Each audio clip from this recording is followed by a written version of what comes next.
제가 통역을 할 수 있습니다. 뭐라고? 구두 닦기가 통역을 한다고?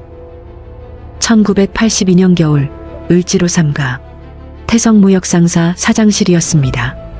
회의실에 있던 사람들이 모두 웃었습니다. 그때 사장은 이렇게 말했죠. 진짜 해낸다면 내가 1억을 주지. 그런데 아무도 몰랐습니다. 이 구두 닦기 청년이 이 회사의 운명을 바꾸게 될 사람이라는 것을요. 지금부터 들려드릴 이야기는 돈이 아니라 기회를 선택한 한 남자, 그리고 사람을 알아본 한 사장의 이야기입니다. 서울 을지로 3가 낡은 간판들이 즐비한 골목 사이로 차가운 바람이 불어왔습니다. 김도윤은 낡은 가방을 들고 태성무역상사 건물로 들어섰습니다. 24살의 명문대 독일어과를 다니다 3학년 때 그만둔 청년이었습니다. 이제는 하루 종일 남의 구두를 닦으며 살아가는 사람이었습니다. 사실 그는 언어에 천재적인 재능이 있었습니다. 어렸을 때부터 영어, 일본어, 프랑스어, 대학에서는 독일어를 전공하며 무역학을 함께 배웠습니다. 하지만 가난이 그의 꿈을 접게 만들었습니다. 3학년 때 아버지가 쓰러지셨고 그는 학교를 그만두고 가족을 먹여 살려야 했습니다. 그렇게 2년이 흘렀습니다. 이제 사람들은 그를 구두 닦기로만 기억했습니다. 하지만 도윤은 포기하지 않았습니다. 매일 아침 같은 시간, 같은 회사를 드나들며 구두 닦을 손님을 찾았습니다. 오전 10시 도윤은 3층 사무실 문을 열고 들어갔습니다. 아침 일찍부터 회사 직원들은 모두 분주하게 움직이고 있었습니다. 김씨, 내 거 부탁해. 창가 쪽 책상에 앉은 중년 남자가 말했습니다. 단골 손님이었습니다. 네, 과장님. 새 구두처럼 반질반질하게 닦아드릴게요. 도윤은 공손하게 고개를 숙이고 그의 책상 앞으로 다가갔습니다. 그는 무릎을 꿇고 책상 밑으로 손을 뻗어 구두 한 컬레를 짚었습니다. 바로 그때였습니다. 옆 책상에서 두 직원이 속삭이는 소리가 들렸습니다. 독일 바이어 건 오늘 오전 일의 환율 조건 때문에 까다롭다고 했잖아. 사장님이 직접 나서셨다던데? 도윤의 손이 잠깐 멈칫했습니다. 그는 구두를 가방에 넣고 다음 책상으로 이동했습니다. 김씨, 내 거하고 내 동료 거 좀 부탁해. 젊은 직원이 말했습니다. 네, 대리님. 도윤은 다시 무릎을 꿇었습니다. 책상 밑에 고개를 숙이는 순간 바로 위에서 전화 통화 소리가 들렸습니다. 네, 독일 쪽 제한 조건은 FOB 기준으로 15% 할인이고요. 결제 방식은 LC로 진행하되 선적 후 30일 이내 지급 조건입니다. 도윤은 구두를 천천히 집어들었습니다. FOB 15% 할인, LC 결제, 선적 후 30일, 전화로 들리는 단어들이 그의 머릿속에 차곡차곡 쌓였습니다.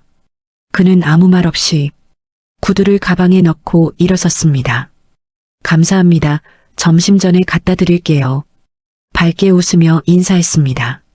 도윤은 사무실을 한 바퀴 돌며 구두를 모았습니다.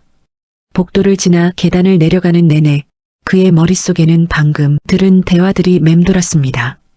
구두 솔질을 하면서도 그의 생각은 멈추지 않았습니다. 오늘 오전이라고 했어. 독일 바이어가 온다고 했지. 환율 조건이 까다롭다고 했어. 지난 며칠간 그는 이 건물을 드나들며 독일 바이어 건에 대한 모든 대화를 들어왔습니다. 계약 금액, 환율 조건, 할인율, 결제 방식. 그는 고개를 들어 창밖을 바라봤습니다. 차가운 겨울 하늘이 보였습니다. 한국 무역 수출 대호왕 시절인 1980년대 여러분께서도 사무실에 들락거리며 여러 컬레 구두를 들고 주변을 돌던 구두 닦기 청년 모습이 떠오르실 겁니다. 그때는 근면 성실이라는 회사표어와 무역 수출 수억불 달성이란 수많은 신문 기사가 기억나지 않으신가요? 같은 날 오전 11시 4층 사장실 복도, 도윤은 깨끗하게 닦은 구두 6켤레를 양손에 들고 3층 계단을 올라갔습니다. 사무실 직원들에게 구두를 돌려주기 위해서였습니다. 그런데 3층을 지나 4층으로 올라가는 계단 입구에서 갑자기 위층에서 고함 소리가 들렸습니다. 뭐라고? 지금 못 온다고? 남자의 목소리였습니다. 급하고 다급했습니다. 도윤은 발걸음을 멈췄습니다. 4층 사장실이 있는 층이었습니다. 10분 후면 바이어가 도착한다고. 통역사가 지금 못 오면 어떡하라는 거야. 또 다른 남자의 목소리가 들렸습니다. 다른 사람 급하게 구할 수도 없고 이거 큰일 났는데요. 도윤은 천천히 계단을 올라갔습니다. 4층 복도 사장실 앞에 서너 명의 직원들이 모여 있었습니다. 모두 초조한 표정이었습니다. 통역사 선생님이 교통사고 났다잖아. 어쩔 수 없지. 그래도 이 중요한 계약을 사장님 얼굴이 어떻게 되시게. 다른 통역사라도 알아봐야 하는 거 아니야? 10분 안에 불가능해. 도윤은 복도 한쪽에 서서 그들의 대화를 들었습니다. 통역사 교통사고, 10분 후 바이어 도착. 그의 심장이 빠르게 뛰기 시작했습니다. 사장실 문이 열렸습니다. 50대 중반쯤 되어 보이는 남자가 나왔습니다. 박성호 태성무역 상사 사장이었습니다. 안 되겠어. 내가 직접 영어로라도 해볼 수밖에. 사장의 목소리는 단호했지만 불안했습니다. 사장님, 상대방이 독일어만 쓴다고 했잖습니까? 그럼 어쩌라고. 손짓 발짓이라도 해야지. 도윤은 구두를 바닥에 내려놓았습니다. 천천히 조심스럽게 그리고 한 걸음씩 앞으로 걸어갔습니다. 복도를 지나 사장실 앞으로 직원들이 도윤을 돌아봤습니다. 너 구두 닦는 애 아냐? 여기 왜 왔어? 도윤은 멈추지 않았습니다. 사장 앞까지 걸어가서 그는 고개를 숙여 인사했습니다. 사장님 목소리가 떨렸습니다. 하지만 도윤은 또박또박 말했습니다. 제가 통역할 수 있습니다. 순간 모두가 조용해졌습니다. 사장이 도윤을 쳐다봤습니다. 직원들도 모두 그를 쳐다봤습니다. 그리고 누군가 웃었습니다. 뭐? 구두 닦기가 통역을? 야, 장난 아니야. 사장도 황당하다는 표정으로 도윤을 쳐다봤습니다. 구두 닦기 주제에 통역을 한다고? 목소리에는 비웃음이 섞여 있었습니다. 하지만 도윤은 고개를 들어 사장을 똑바로 쳐다봤습니다. 네, 할 수 있습니다. 할 수 있다고? 사장이 코웃음을 쳤습니다. 내가 독일어를 할 줄 안다고? 네. 도윤의 목소리는 흔들리지 않았습니다. 저는 대학에서 독일어를 전공했습니다. 무역학도 공부했고요. 사장은 잠시 도윤을 쳐다보다가 갑자기 말했습니다. 구두 닦기 주제의 통역을 안다고? 진짜 해내면 내가 1억 준다. 복도에 있던 직원들이 웅성거렸습니다. 1억이요? 사장님 진심이세요? 사장은 웃으며 말했습니다. 일단 해봐. 하지만 뭔가 실수를 한다면 구두 닦는 일도 못할 수 있어. 사장이 팔짱을 끼고 말했습니다. 도윤은 입술을 깨물며 다짐을 한 듯 했습니다. 알겠습니다. 사장은 시계를 보았습니다. 7분 남았습니다. 어차피 다른 방법도 없으니까. 사장이 한숨을 쉬며 말했습니다. 김대리, 내 정장 좀 빌려줘네. 제 정장을요? 빨리. 저 꼴로는 안 되잖아. 김대리는 당황하며 자신의 정장 자켓을 벗었습니다. 사장은 그것을 도윤에게 던졌습니다. 빨리 갈아입어. 도윤은 낡은 점퍼를 벗고 정장 자켓을 입었습니다. 조금 컸지만 괜찮았습니다. 얼굴에 뭐 묻었어. 여직원 하나가 다가와 휴지로 도윤의 뺨을 닦아주었습니다. 구두약이었습니다. 도윤은 가만히 서 있었습니다. 여직원은 조심스럽게 그의 얼굴을 닦았습니다. 이제 됐어요. 사장은 시계를 다시 봤습니다. 5분 남았습니다. 직원이 얘기했습니다. 넓은 책상 가죽 소파, 창밖으로 보이는 을지로. 사장은 책상 앞에 앉으며 중얼거렸습니다. 1억이라고 했지만 어차피 못할 거야. 도윤은 그 말을 들었지만 아무 말도 하지 않았습니다. 그때 노크 소리가 들렸습니다. 사장님, 바이어분 도착하셨습니다. 사장은 자리에서 일어났습니다. 도윤도 일어났습니다. 문이 열렸습니다. 50대 후반쯤 되어 보이는 외국인 남자가 들어왔습니다. 회색 정장에 검은 서류 가방을 든 남자 독일 바이어였습니다. 사장이 어색하게 손을 내밀었습니다. 바이어가 악수를 받았습니다. 그리고 바이어가 독일어로 말했습니다. 안녕하세요. 만나서 반갑습니다. 사장은 아무 말도 하지 못했습니다. 옆에 서 있던 직원들도 얼어붙었습니다. 바로 그때 도윤이 한 걸음 앞으로 나섰습니다. 그리고 독일어를 하기 시작했습니다. 안녕하세요. 태성무역에 오신 것을 환영합니다. 도윤의 목소리는 밝고 유창했습니다. 바이어의 눈이 커졌습니다. 사장의 입이 벌어졌습니다. 직원들은 서로를 쳐다봤습니다. 바이어가 미소를 지으며 도윤에게 손을 내밀었습니다. 독일어를 하시는군요. 도윤은 악수를 받으며 대답했습니다. 네, 물론입니다. 앉으세요. 사장은 그 모습을 멍하니 바라봤습니다. 방금 전까지 비웃었던 구두 닦기 청년이 지금 독일어를 유창하게 하고 있었습니다. 사장의 얼굴이 굳어졌습니다. 그 시절엔 성공시대라는 단어가 유행이었죠. 기회 하나가 인생을 바꾸던 시절이었으니까요. 여러분께서도 떠오르는 누군가가 있으신가요? 바이어가 소파에 앉았습니다. 사장도 맞은편에 앉았습니다. 도윤은 그 사이에 섰습니다.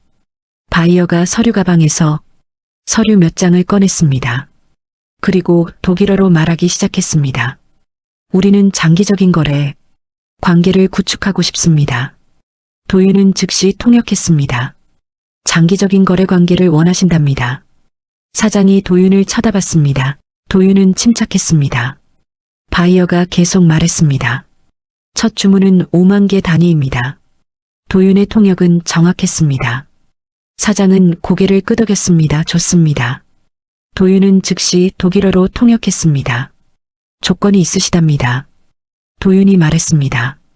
사장의 표정이 조금 굳어졌습니다. 조건 무역에서 조건은 언제나 까다로운 부분이었습니다. 바이어가 서류를 넘기며 말했습니다. FOB 기준으로 15% 할인이 필요합니다. 도윤은 잠깐 멈칫했습니다. FOB 기준 15% 할인. 그는 며칠 전 사무실에서 들었던 대화를 떠올렸습니다. 환율 조건 때문에 까다롭다고 했어. FOB 기준으로 15% 할인이고요. 도윤은 침착하게 통역했습니다. 할인을 요청하십니다. 사장의 미간이 찌푸려졌습니다. 15%는 큰 금액이었습니다. 15%는 좀 과한 것 같은데요. 사장이 말했습니다. 도윤이 통역했습니다. 바이어가 고개를 저었습니다. 신규 파트너에게는 저희의 기본 조건입니다. 사장은 잠시 생각했습니다. 15% 할인은 부담스러웠지만 장기 계약이라면 충분히 가능했습니다. 그런데 바로 그때 도윤이 조용히 말했습니다. 사장님, 잠깐만요. 사장이 도윤을 쳐다봤습니다. 왜? 도윤은 낮은 목소리로 말했습니다. 결제 조건을 먼저 확인하셔야 합니다. 사장은 눈을 깜빡였습니다. 결제 조건. 그는 그것까지 생각하지 못했습니다. 도윤이 바이어에게 독일어로 물었습니다. 결제 조건은 어떻게 되십니까? 바이어가 대답했습니다. LC 선적 후 30일입니다. 도윤은 사장에게 통역했습니다. LC 방식으로 선적 후 30일 안에 지급하신답니다. 사장의 눈빛이 달라졌습니다. LC 신용장 방식 선적 후 30일. 이것은 안전한 조건이었습니다. 사장은 도윤을 다시 쳐다봤습니다. 이 청년이 단순히 통역만 하는 게 아니라는 걸 그는 알아챘습니다. 15% 라바트. 바이어가 환하게 웃었습니다. 훌륭합니다. 바이어가 손을 내밀었습니다. 사장도 손을 내밀어 악수했습니다. 계약이 성사되는 순간이었습니다. 바이어가 일어서며 도윤에게 말했습니다. 당신은 훌륭한 통역사입니다. 감사합니다. 도윤이 공손하게 대답했습니다. 바이어가 사장과 악수하고 도윤과도 악수했습니다. 그리고 서류 가방을 들고 사장실을 나갔습니다. 문이 닫혔습니다. 바이어가 사장과 악수하고 도윤과도 악수했습니다. 그리고 서류 가방을 들고 사장실을 나갔습니다. 그리고 서류 가방을 들고 사장실을 나갔습니다. 문이 닫혔습니다. 바이어가 사장과 악수하고 도윤과도 악수했습니다. 그리고 서류 가방을 들고 사장실을 나갔습니다. 사장실에는 사장과 도윤, 그리고 옆에 서 있던 직원 2명만 남았습니다. 잠시 침묵이 흘렀습니다. 사장은 책상에 기대어 서서 도윤을 쳐다봤습니다. 사장이 말했습니다. 진짜 독일어 할 줄 아는 거였구나. 도윤은 고개를 숙였습니다. 네, 사장은 한참 동안 도윤을 쳐다보다가 천천히 입을 열었습니다. 결제 조건까지 확인하라고. 한 건 어떻게 한 거야? 도윤은 잠시 망설이다가 대답했습니다. 며칠 전에 사무실에서 들었습니다. 직원분들이 얘기하시는 걸요. 사장의 눈빛이 변했습니다. 들었다고? 네, 도윤이 고개를 들었습니다. 저는 매일 사무실에 구두를 받으러 갑니다. 그때마다 직원분들이 전화하시는 거, 대화하시는 거 들었습니다. 사장은 아무 말도 하지 못했습니다. 독일 바이어 건도 그렇게 알았고요. 도윤이 조용히 말했습니다. FOB 조건, 환율, 할인율, 결제 방식 다 들었습니다. 사장은 천천히 고개를 끄덕였습니다. 그는 지금 깨달았습니다. 이 청년이 단순히 구두만 닦고 있었던 게 아니라는 걸요. 너 원래 뭐 하던 애야? 사장이 물었습니다. 명문대 독일어가 다녔습니다. 도윤이 대답했습니다. 무역학도 부전공으로 공부했고요. 하지만 3학년 때 집안 형편 때문에 그만뒀습니다. 사장은 한숨을 쉬었습니다. 그래서 구두를 닦고 있었던 거구나. 내 침묵이 흘렀습니다. 사장은 창밖을 바라보다가 다시 도윤을 쳐다봤습니다. 1억 사장이 말했습니다. 내가 1억 준다고 했지? 도윤은 아무 말도 하지 않았습니다. 사장은 책상 서랍을 열었습니다. 수표책을 꺼냈습니다. 약속은 약속이니까. 사장이 펜을 들었습니다. 하지만 도윤은 고개를 저었습니다. 사장님, 사장이 손을 멈췄습니다. 왜? 도윤은 심호흡을 하고 또박또박 말했습니다. 1억 대신 이 회사에서 일할 기회를 주십시오. 사장의 눈이 커졌습니다. 옆에 서 있던 직원들도 놀란 표정을 지었습니다. 뭐? 사장이 물었습니다. 돈 대신 일할 기회를 달라고? 네, 도윤은 흔들리지 않았습니다. 저는 돈보다 배우고 싶습니다. 무역을 제대로 해보고 싶습니다. 사장은 수표책을 내려놓았습니다. 그리고 도윤을 한참 동안 쳐다봤습니다. 너 진심이야? 네, 사장은 천천히 고개를 끄덕였습니다. 그리고 작게 웃었습니다. 좋아, 사장이 말했습니다. 내일부터 출근해. 도윤의 눈이 커졌습니다. 정말입니까? 응, 내일 아침 9시까지 와. 사장이 손을 내밀었습니다. 도윤은 떨리는 손으로 악수를 받았습니다. 감사합니다, 사장님. 사장은 악수를 하면서 조용히 말했습니다. 미안하다. 고개를 들었습니다.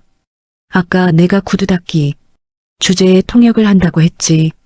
사장의 목소리는 낮았습니다. 그건 내가 잘못했어. 도윤은 고개를 저었습니다. 아닙니다, 아니야. 사장이 말했습니다. 사람을 겉모습으로 판단한 건 내 잘못이야. 도윤은 아무 말도 하지 못했습니다. 사장은 손을 놓으며 말했습니다. 내일부터 잘 부탁한다. 네, 열심히 하겠습니다. 도윤은 깊게 인사하고 사장실을 나왔습니다. 복도에는 아까 그 직원들이 아직 서 있었습니다. 그들은 도윤을 쳐다봤습니다. 진짜 성공한 거야? 구두 닦기가 통역을 해냈다고? 도윤은 아무 말 없이 고개를 숙여 인사하고 계단을 내려갔습니다. 1층 복도 반평짜리 구두 수선실. 도윤은 그곳에 들어가 빌렸던 재킷을 벗었습니다. 그리고 자신의 낡은 점퍼를 다시 입었습니다. 창밖을 바라봤습니다. 겨울 하늘은 여전히 차가웠지만 그의 가슴은 뜨거웠습니다. 내일부터 회사원이구나. 그는 작게 웃었습니다. 그날 저녁 도윤은 좁은 골목길을 걸어 집으로 향했습니다. 을지로에서 버스를 2번 갈아타고 다시 30분을 걸어야 하는 곳. 낡은 단층 집이 보였습니다. 지붕은 함석으로 덮여 있었고 벽은 시멘트 블록으로 쌓아 올린 것이었습니다. 도윤은 대문을 열고 안으로 들어갔습니다. 어머니, 다녀왔습니다. 부엌에서 중년 여인이 돌아봤습니다. 이명자, 도윤의 어머니였습니다. 왔니? 저녁 먹어라. 어머니는 작은 상을 들고 나왔습니다. 된장찌개 한 그릇, 김치 몇 조각, 밥 한 공기. 도윤은 상 앞에 앉았습니다. 어머니는 맞은편에 앉아 도윤을 쳐다봤습니다. 오늘은 어땠니?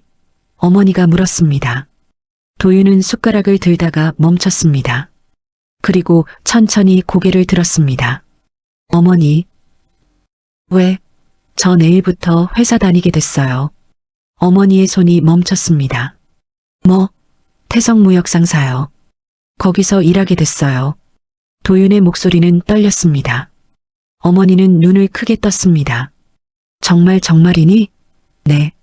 어머니의 눈에 눈물이 고였습니다. 도윤아 어머니가 떨리는 목소리로 말했습니다. 정말 다행이다. 정말 어머니는 앞치마로 눈물을 닦았습니다. 도윤은 어머니를 바라봤습니다. 주름진 손, 거친 피부, 백발이 섞인 머리. 어머니는 시장에서 반찬 가게를 운영하며 가족을 먹여 살렸습니다. 새벽 4시에 일어나 밤 10시에 집에 돌아오는 삶. 도윤은 그 모습을 2년 동안 지켜봤습니다. 어머니, 이제 제가 벌게요. 도윤이 말했습니다. 회사 다니면서 월급 받으면 아니야. 어머니가 고개를 저었습니다. 내가 다시 공부할 수 있게 된 게 더 중요해. 어머니. 도윤아. 어머니가 도윤의 손을 잡았습니다. 너는 원래 그런 애가 아니잖니. 구두 닦는 게 내 자리가 아니야. 도윤은 고개를 숙였습니다. 이제 다시 시작할 수 있겠구나. 어머니는 작게 웃었습니다. 우리 도윤이가 그때 방문이 열렸습니다. 누가 취직했다고? 50대 남자가 들어왔습니다. 김영수, 도윤의 아버지였습니다. 택시기사였던 아버지는 2년 전 뇌출혈로 쓰러진 뒤 왼쪽 팔을 잘 쓰지 못했습니다. 아버지. 도윤이 일어났습니다. 태성무역에 취직했다고? 아버지가 물었습니다. 네. 아버지는 도윤을 쳐다보다가 천천히 고개를 끄덕였습니다. 잘했다. 짧은 말이었지만 그 안에는 묵직한 무게가 담겨 있었습니다. 아버지는 원래 말이 없는 사람이었습니다. 하지만 도윤은 알았습니다. 아버지가 얼마나 미안해했는지, 자식 대학 등록금도 못 내준 게 얼마나 마음 아팠는지. 내일부터 열심히 해라. 아버지가 말했습니다. 네, 아버지. 아버지는 방으로 들어갔습니다. 도윤은 다시 밥을 먹었습니다. 하지만 목이 메어 밥이 잘 넘어가지 않았습니다. 그 시절 부모님들은 늘 그랬습니다. 자식 앞에서 눈물 보이지 않으려 애썼죠. 다음 날 아침, 태성무역상사 아침 8시 30분. 도윤은 태성무역상사 건물 앞에 섰습니다. 손에는 낡은 가방 하나, 그 안에는 노트와 펜만 들어 있었습니다. 그는 심호흡을 하고 건물 안으로 들어갔습니다. 3층 사무실. 도윤이 문을 열고 들어서자 직원들이 하나둘 그를 쳐다봤습니다. 구두 닦던 애 아냐? 왜 왔어? 도윤은 공손하게 인사했습니다. 안녕하세요. 오늘부터 이 회사에서 일하게 된 김도윤입니다. 직원들은 서로를 쳐다봤습니다. 뭐? 진짜? 사장님이 저 애를 뽑았다고? 그때 사장실 문이 열렸습니다. 박성호 사장이 나왔습니다. 왔구나. 사장이 도윤을 보며 말했습니다. 이쪽으로 와봐. 도윤은 사장을 따라 사무실 한쪽 책상 앞으로 갔습니다. 여기가 내 자리야. 사장이 말했습니다. 오늘부터 무역 실무 배워. 네, 감사합니다. 사장은 옆에 서 있던 중년 남자를 가리켰습니다. 김 과장, 얘 좀 가르쳐줘. 김 과장은 도윤을 쳐다보며 인상을 찌푸렸습니다. 구두 닦기 출신을 제가 가르쳐야 한다고요? 그래. 사장이 단호하게 말했습니다.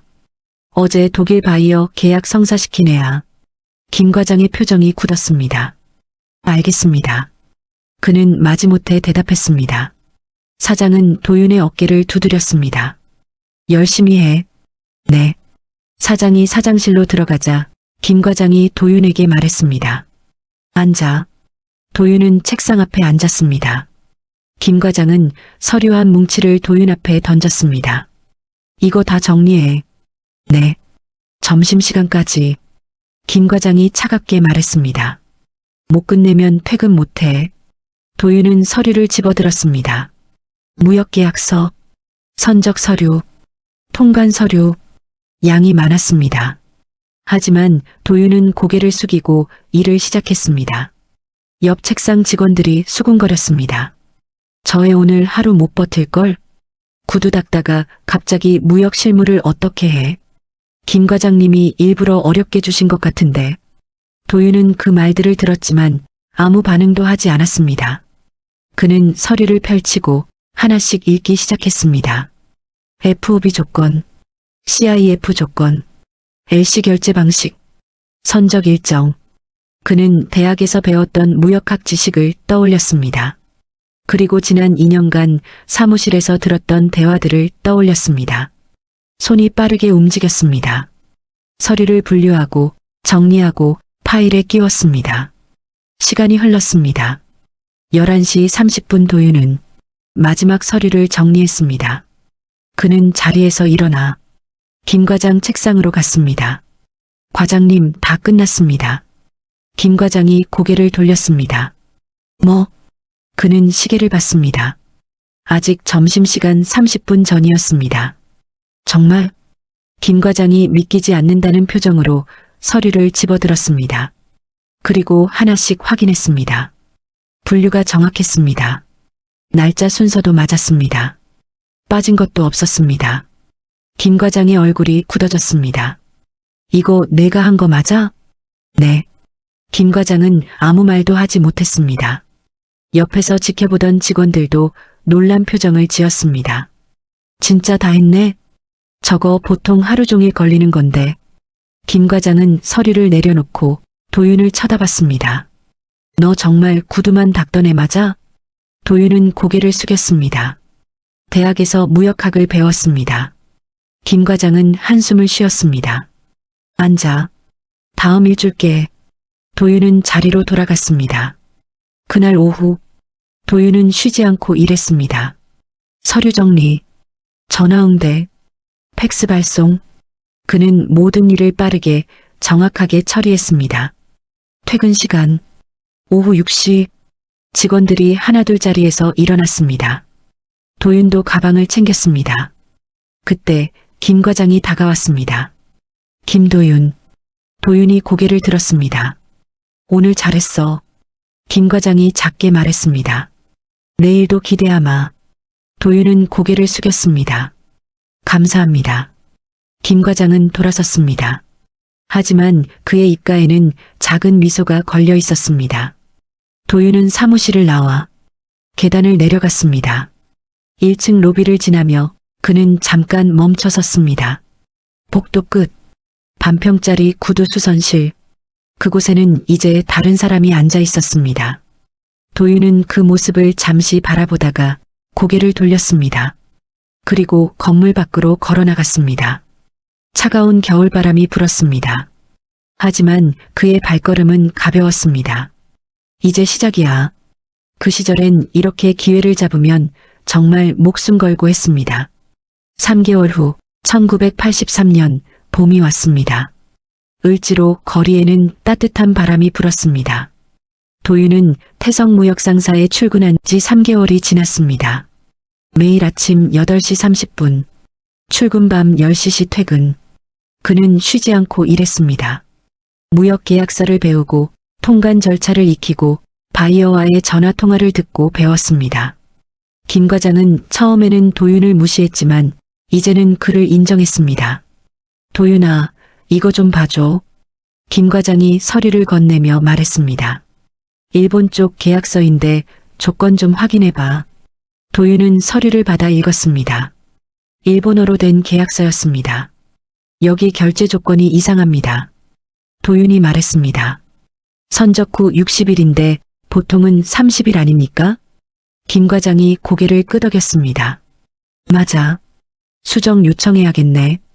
도윤은 팩스를 작성해 일본으로 보냈습니다. 직원들은 이제 도윤을 다르게 봤습니다. 저 친구 진짜 똑똑하네. 독일어, 영어, 일본어까지 다 해. 구두 닦던 애 맞아? 하지만 모두가 도윤을 좋게 본 건 아니었습니다. 4층 사장실. 경영진 회의가 열렸습니다. 박성호 사장 옆에는 그의 친척인 박만수 이사가 앉아 있었습니다. 사장님, 박만수가 말했습니다. 요즘 3층의 신입 직원 얘기 들으셨습니까? 도윤이? 사장이 대답했습니다. 응, 잘하던데. 너무 잘하는 게 문제 아닙니까? 박만수의 목소리에는 불만이 섞여 있었습니다. 무슨 소리야? 구두 닦기 출신이 3개월 만에 무역 계약까지 혼자 처리한다고 하던데요. 박만수가 말했습니다. 직원들 사이에서 소문이 자자합니다. 사장은 팔짱을 꼈습니다. 그게 문제야? 사장님, 박만수가 목소리를 낮췄습니다. 저 친구 너무 빨리 올라오는 거 아닙니까? 다른 직원들 사기에도 안 좋고. 사장은 박만수를 쳐다봤습니다. 실력 있는 사람이 빨리 올라오는 게 당연하지.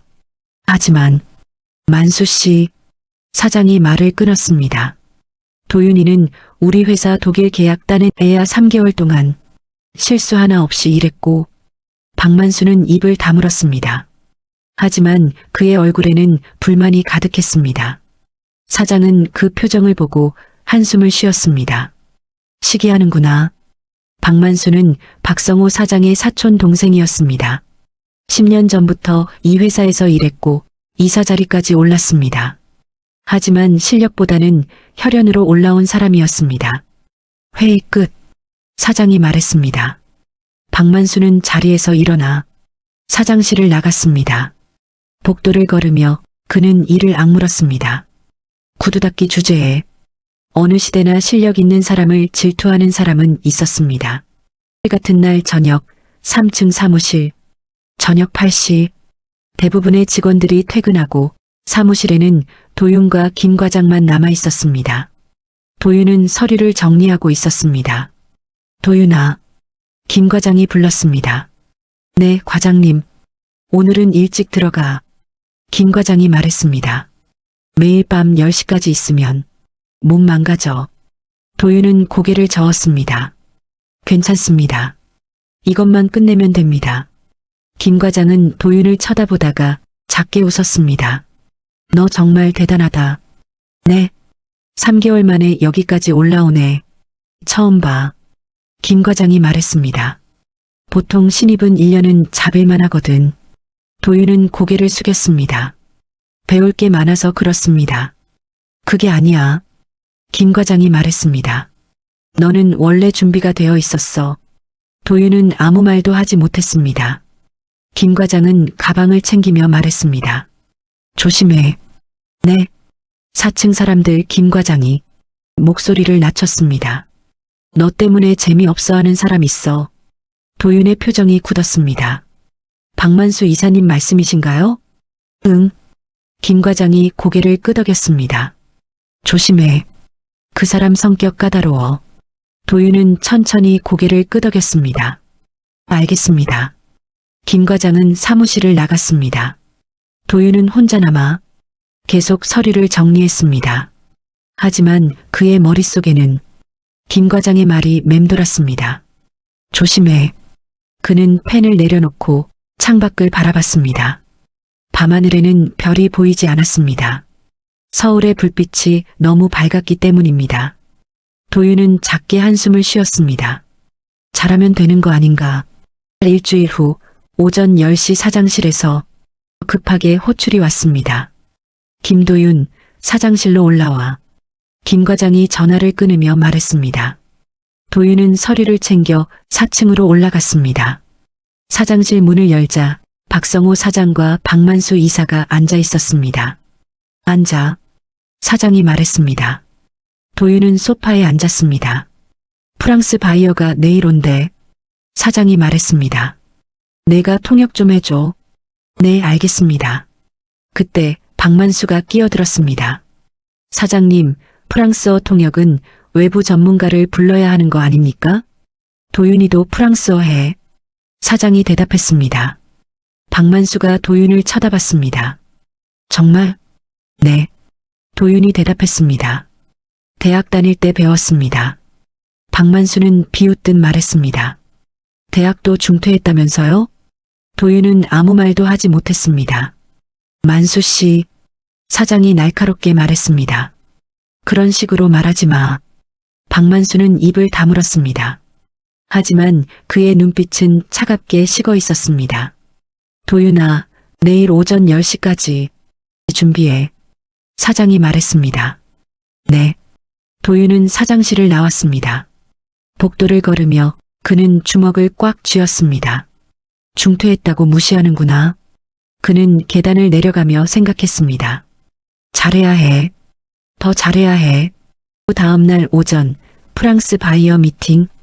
오전 10시 사장실 문이 열리고 40대 후반의 프랑스 남자가 들어왔습니다. 안녕하세요. 도윤이 앞으로 나섰습니다. 안녕하세요. 태성무역에 오신 것을 환영합니다. 프랑스 바이어의 얼굴이 밝아졌습니다.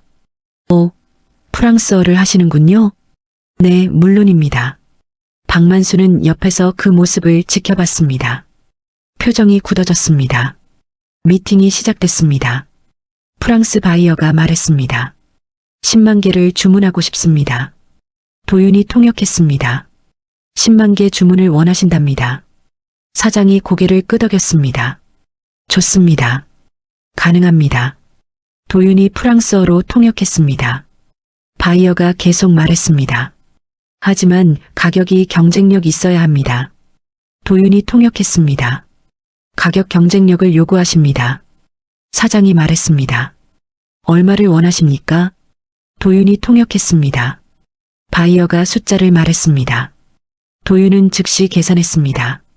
환율, 뭔가, 마진, 그리고 사장에게 작게 말했습니다. 사장님, 저 가격이면 마진이 7%밖에 안 됩니다. 사장의 눈빛이 변했습니다. 7%? 네.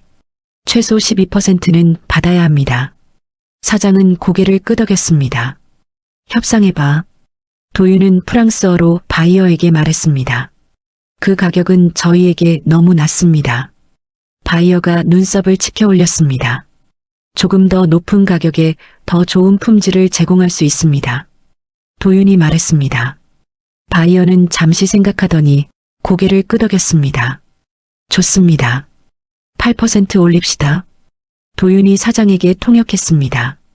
8% 올려주신답니다. 사장이 미소를 지었습니다. 좋아. 계약하자. 계약서에 서명이 오갔습니다. 바이어가 일어서며 도윤에게 말했습니다.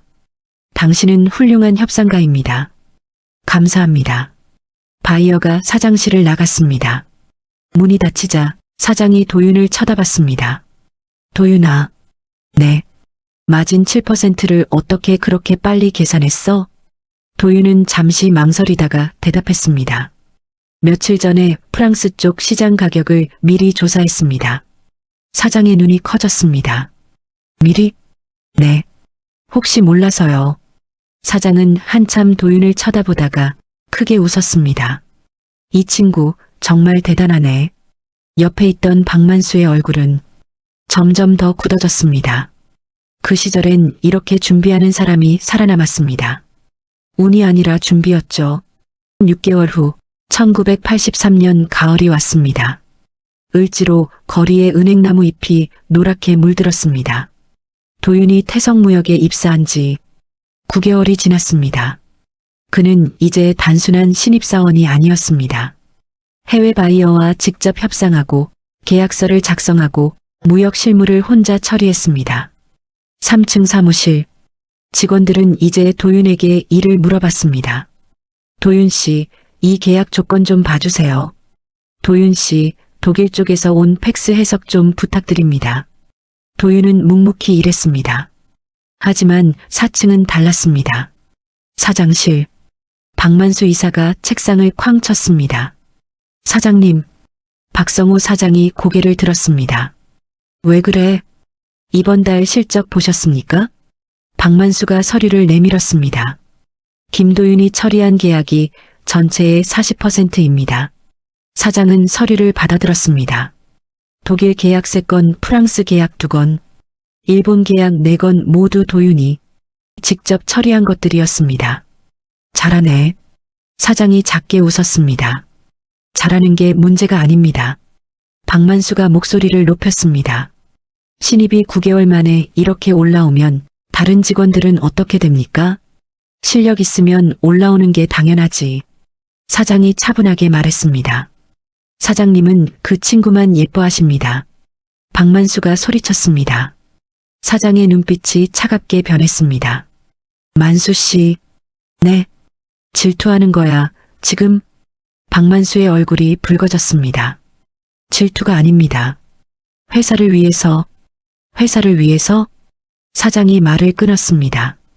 도윤이가 9개월 동안 따온 계약 금액이 내가 올해 따온 것보다 많아. 박만수는 아무 말도 하지 못했습니다. 실력으로 말해. 사장이 차갑게 말했습니다. 나가봐. 박만수는 주먹을 꽉 쥐고 사장실을 나갔습니다. 복도를 걸으며 그는 이를 갈았습니다. 구두 닦기 주제에 나보다 잘난 척하는구나. 이 같은 날 저녁 도윤의 집. 저녁 8시 도윤은 집으로 돌아왔습니다. 대문을 열자 어머니가 마당에서 빨래를 개고 있었습니다. 어머니, 다녀왔습니다. 왔니? 어머니가 웃으며 말했습니다. 오늘은 일찍 왔네. 네. 아버지는요? 택시 운행 중이야. 늦게 들어오신대. 도윤은 방으로 들어가 가방을 내려놓았습니다. 밤 11시 도윤은 책상 앞에 앉아 무역 서적을 읽고 있었습니다. 그때 전화벨이 울렸습니다. 어머니가 전화를 받았습니다. 네, 어디요? 어머니의 목소리가 떨렸습니다. 도윤은 방문을 열고 나갔습니다. 무슨 일이세요? 어머니는 수화기를 든 채 얼굴이 하얗게 질려 있었습니다. 병원이래. 도윤의 가슴이 철렁했습니다. 어느 병원이요? 서울대병원 응급실. 도윤은 즉시 어머니의 손을 잡았습니다. 가요. 빨리. 서울대병원 응급실. 밤 11시 30분. 도윤과 어머니는 택시를 타고 병원으로 달려갔습니다.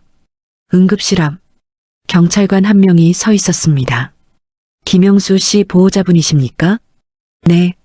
어머니가 다급하게 대답했습니다. 교통사고였습니다. 경찰관이 말했습니다. 택시 운전 중에 중앙선을 침범한 화물차와 정면 충돌했습니다. 어머니가 비틀거렸습니다. 도윤이 어머니를 부축했습니다. 지금 어떻게 됐습니까? 도윤이 떨리는 목소리로 물었습니다. 경찰관은 고개를 숙였습니다. 수술 중이십니다. 응급실 문이 열렸습니다. 의사가 나왔습니다. 보호자분? 도윤이 앞으로 나갔습니다. 네. 의사는 마스크를 벗으며 천천히 고개를 저었습니다. 최선을 다했습니다만 도윤의 세상이 멈췄습니다. 충격이 너무 컸습니다. 죄송합니다. 어머니가 그 자리에 주저앉았습니다. 안 돼. 도윤은 벽에 기대어 섰습니다. 다리에 힘이 들어가지 않았습니다. 아버지가 떠났습니다. 응급실 문이 다시 열렸습니다. 침대가 나왔습니다. 흰 천으로 덮인 아버지의 모습.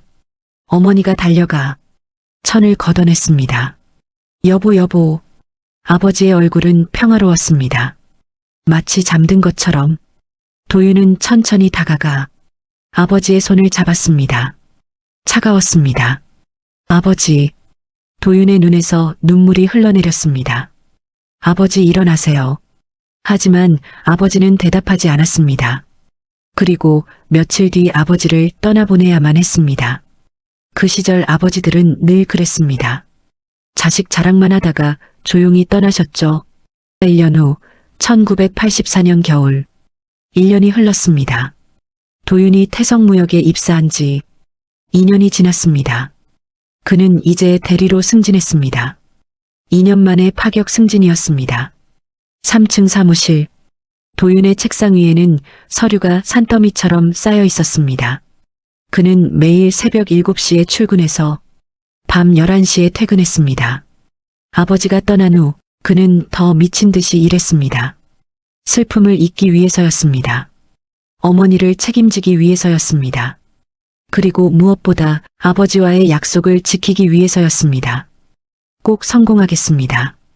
오후 3시 김 과장이 도윤의 책상으로 왔습니다. 도윤 대리, 도윤이 고개를 들었습니다. 네, 과장님. 사장님이 부르셔. 지금요? 응. 4층으로 올라가 봐. 도윤은 서류를 정리하고 4층으로 올라갔습니다. 사장실 문을 열자 박성호 사장이 창밖을 보고 서 있었습니다. 사장님 부르셨습니까? 사장이 돌아봤습니다. 앉아. 도윤은 소파에 앉았습니다. 사장도 맞은편에 앉았습니다. 도윤아. 네. 너 요즘 너무 무리하는 거 아니야? 도윤은 고개를 저었습니다. 괜찮습니다. 괜찮을 리가 있나? 사장이 말했습니다. 매일 새벽에 와서 밤늦게까지 일하잖아. 도윤은 아무 말도 하지 못했습니다. 사장은 한숨을 쉬었습니다. 아버지 돌아가신 후로 더 심해진 것 같던데. 도윤은 고개를 숙였습니다. 일을 해야 견딜 수 있습니다. 사장은 도윤을 한참 쳐다보다가 천천히 입을 열었습니다. 도윤아, 내가 너한테 제안 하나 할게. 도윤이 고개를 들었습니다. 해외 지사 책임자로 가지 않을래? 도윤의 눈이 커졌습니다. 해외 지사요? 응. 사장이 고개를 끄덕였습니다. 독일 함부르크에 지사를 열려고 해. 내가 거기 책임자로 가면 어떨까? 도윤은 잠시 말을 잃었습니다. 독일, 해외 지사, 책임자. 2년 전만 해도 구두를 닦던 사람이 이제 해외 지사 책임자 제안을 받고 있었습니다. 어머니가 계셔서. 도윤이 조심스럽게 말했습니다. 어머니는 내가 책임질게. 사장이 말했습니다. 회사에서 생활비 지원하고 내가 보내는 돈도 잘 전달되도록 할게. 도윤은 사장을 쳐다봤습니다. 왜 저한테 이런 기회를 주십니까? 사장은 작게 웃었습니다. 너는 이 회사의 미래야. 도윤은 아무 말도 하지 못했습니다. 생각해봐. 급한 건 아니니까. 사장이 말했습니다. 도윤은 고개를 숙였습니다. 감사합니다. 같은 날 저녁, 도윤의 집. 저녁 9시. 도윤은 집으로 돌아왔습니다. 어머니는 부엌에서 설거지를 하고 있었습니다. 어머니가 돌아봤습니다. 왔니? 밥 먹어라. 도윤은 밥상 앞에 앉았습니다. 어머니가 국을 떠주며 말했습니다. 오늘 시장에서 좋은 생선 있어서 사왔어. 네. 도윤은 밥을 먹으면서 어머니를 쳐다봤습니다. 1년 사이에 어머니는 많이 늙었습니다. 흰머리가 더 많아졌고 주름도 깊어졌습니다. 아버지가 떠난 후 어머니는 혼자 시장 일을 했습니다. 새벽 4시에 일어나 밤 10시에 집에 돌아오는 삶. 도윤은 월급을 모두 어머니께 드렸지만 여전히 생활은 빠듯했습니다. 어머니, 왜? 제가 독일로 갈 수도 있을 것 같아요. 어머니의 손이 멈췄습니다. 독일? 네. 회사에서 해외 지사를 열려고 하는데 저보고 책임자로 가래요. 어머니는 숟가락을 내려놓았습니다. 그래, 좋은 기회구나. 하지만 어머니 혼자. 나는 괜찮아. 어머니가 말했습니다. 너는 내 길 가야지. 도윤은 고개를 저었습니다. 아버지도 안 계신데 제가 어떻게 해. 도윤아. 어머니가 도윤의 손을 잡았습니다. 내 아버지가 뭐라고 하셨는지 아니? 도윤은 고개를 들었습니다. 너보고 꼭 성공하래. 어머니가 말했습니다. 그게 아버지 마지막 소원이었어. 도윤의 눈에 눈물이 고였습니다. 가거라. 어머니가 말했습니다. 기회는 또 안 와. 도윤은 어머니의 손을 꽉 잡았습니다. 어머니, 제가 꼭 성공해서 편하게 해드릴게요. 어머니는 눈물을 닦으며 웃었습니다. 알아. 우리 아들 잘할 거 알아. 그 시절 어머니들은 늘 이랬습니다. 자식 앞에서는 강했죠. 2개월 후 1985년 봄 독일 함부르크. 도윤은 독일 함부르크에 도착했습니다. 낯선 땅, 낯선 사람들, 낯선 언어. 하지만 도윤에게 독일어는 낯설지 않았습니다. 함부르크 시내 중심가. 작은 사무실 하나가 태성무역 독일 지사였습니다. 도윤은 혼자였습니다. 직원도 없었습니다. 모든 것을 혼자 해야 했습니다. 매일 아침 8시 도윤은 사무실 문을 열었습니다. 그리고 독일 기업들에게 팩스를 보냈습니다. 전화를 걸었습니다. 직접 찾아갔습니다. 하지만 쉽지 않았습니다. 한국 회사요? 관심 없습니다. 우리는 이미 거래처가 있어요. 문전박대를 당하기 일쑤였습니다. 하지만 도윤은 포기하지 않았습니다. 매일 50통의 팩스, 매일 30통의 전화, 매일 10곳의 방문. 3개월이 지났습니다. 어느 날 오후 사무실 전화가 울렸습니다. 통화가 끝나고 도윤은 주먹을 불끈 쥐었습니다. 드디어 첫 계약이다. 신시팔 1년 후 1986년 봄, 또 1년이 흘렀습니다. 도윤은 독일에서 놀라운 성과를 냈습니다. 첫 해 계약 금액 500만 달러, 태성무역 전체 매출의 30%였습니다. 한국 본사, 박성호 사장은 경영진 회의를 열었습니다. 올해 우리 회사 매출이 전년 대비 200% 증가했습니다. 사장이 말했습니다. 이유가 뭔지 아십니까? 회의실에 앉은 경영진들이 서로를 쳐다봤습니다. 박만수 이사도 그 자리에 있었습니다. 독일 지사입니다. 사장이 말했습니다. 김도윤 대리 혼자서 전체 매출의 30%를 만들어냈습니다. 경영진들이 웅성거렸습니다. 혼자서요? 30%를요? 박만수의 얼굴이 굳어졌습니다.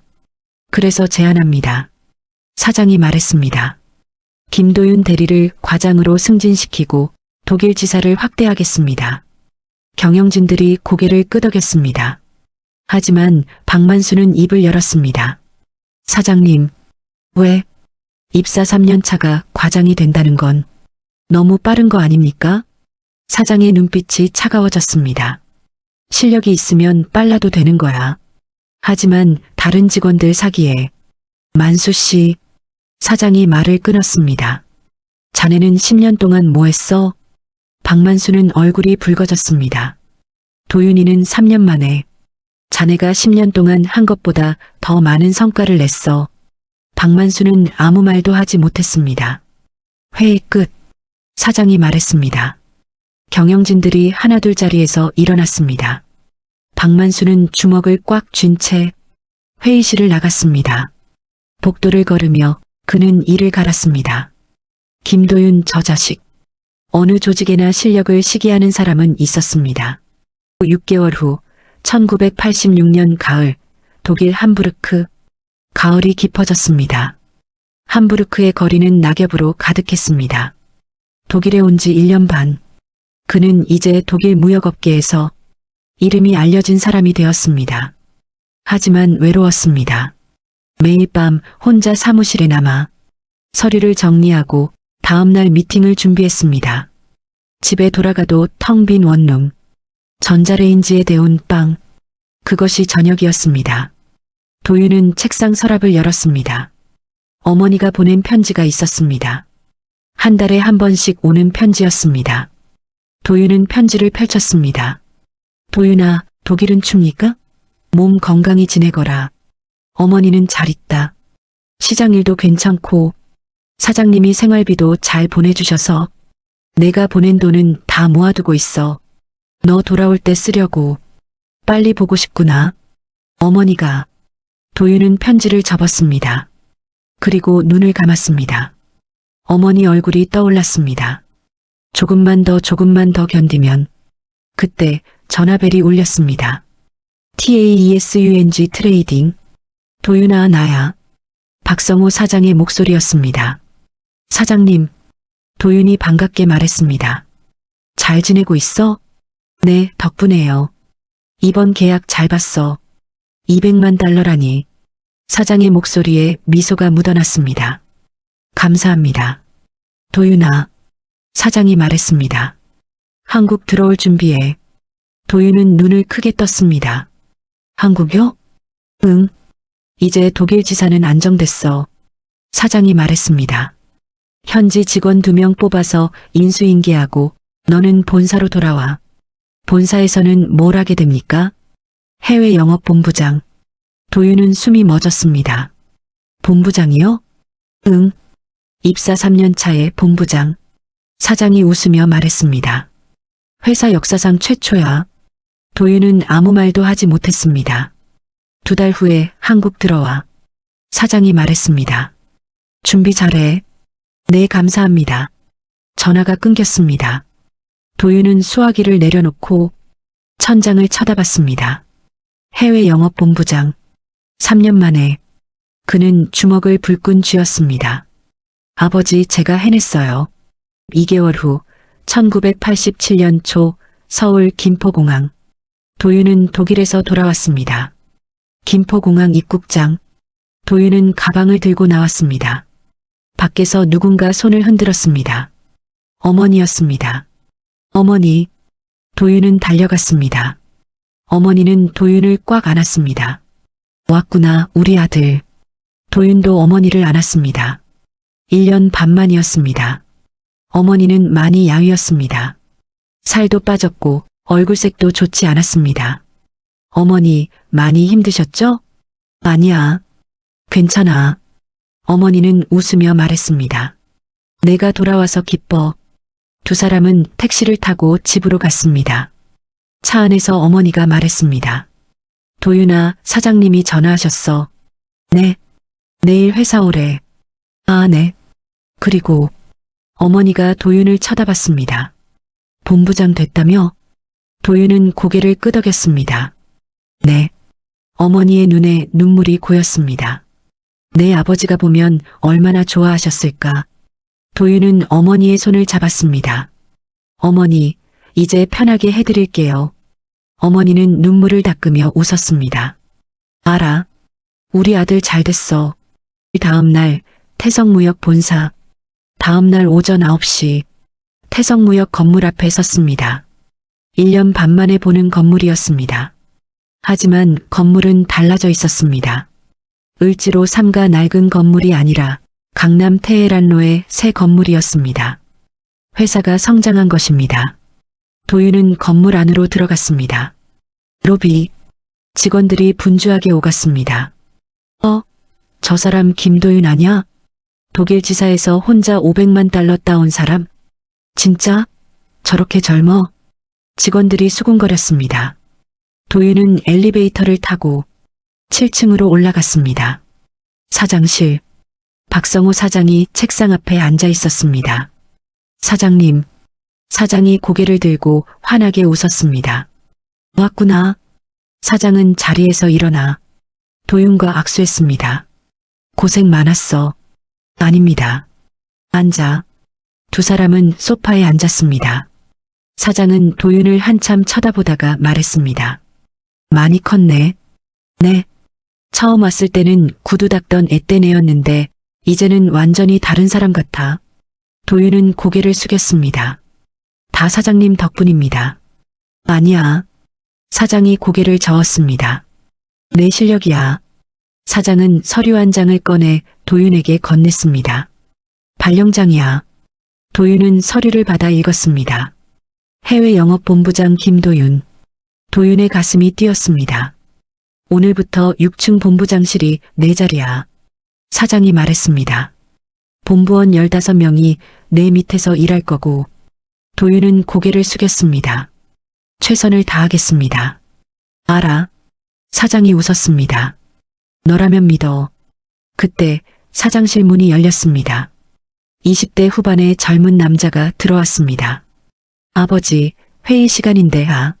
젊은 남자가 도윤을 보고 멈췄습니다. 준혁아, 이쪽은 김도윤 본부장이야. 사장이 말했습니다. 독일 지사 책임자로 있다가 오늘 귀국했어. 아, 안녕하세요. 젊은 남자가 인사했습니다. 박준혁입니다. 도윤은 벌떡 일어나 인사했습니다. 김도윤입니다. 사장의 친아들. 박준혁? 사장이 말했습니다. 준혁이는 지금 해외투자팀 팀장이야. 네. 박준혁은 도윤을 쳐다보며 말했습니다. 소문 많이 들었습니다. 잘 부탁드립니다. 저야말로요. 박준혁은 아버지에게 말했습니다. 아버지, 회의실로 가시죠. 그래. 사장이 일어서며 도윤에게 말했습니다. 도윤아, 6층 가서 자리 정리해. 네. 도윤은 사장실을 나왔습니다. 복도를 걸으며 그는 생각했습니다. 사장님, 아드님 좋은 분 같은데. 하지만 도윤은 몰랐습니다. 6개월 후 그 사람이 세상을 떠나게 될 거라는 걸. 인생은 정말 알 수 없는 겁니다. 그때는 몰랐죠. 3개월 후 1997년 봄. 봄이 왔습니다. 도윤은 해외 영업 본부장으로서 눈코 뜰 새 없이 바빴습니다. 독일뿐 아니라 프랑스, 영국, 미국까지 거래처를 확대했습니다. 본부 실적은 매월 신기록을 세웠습니다. 회사는 급성장했습니다. 태성무역에서 태성글로벌로 사명을 바꿀 정도였습니다. 하지만 도윤은 여전히 새벽같이 출근하고 밤늦게 퇴근했습니다. 어느 날 저녁, 도윤은 집에 돌아왔습니다. 어머니는 부엌에서 저녁을 준비하고 있었습니다. 어머니, 다녀왔습니다. 왔니? 어머니가 돌아봤습니다. 그런데 어머니 얼굴이 창백했습니다. 어머니, 얼굴이 왜 그래요? 아, 괜찮아. 좀 피곤해서 그래. 도윤은 어머니를 부축해 앉혔습니다. 병원 가보세요. 에이, 괜찮아. 나이 들면 다 이래. 어머니가 손을 저었습니다. 하지만 도윤은 걱정이 됐습니다. 내일 제가 모시고 병원 갈게요. 너 바쁜데 무슨. 어머니가 더 중요해요. 어머니는 도윤을 보며 작게 웃었습니다. 알았어.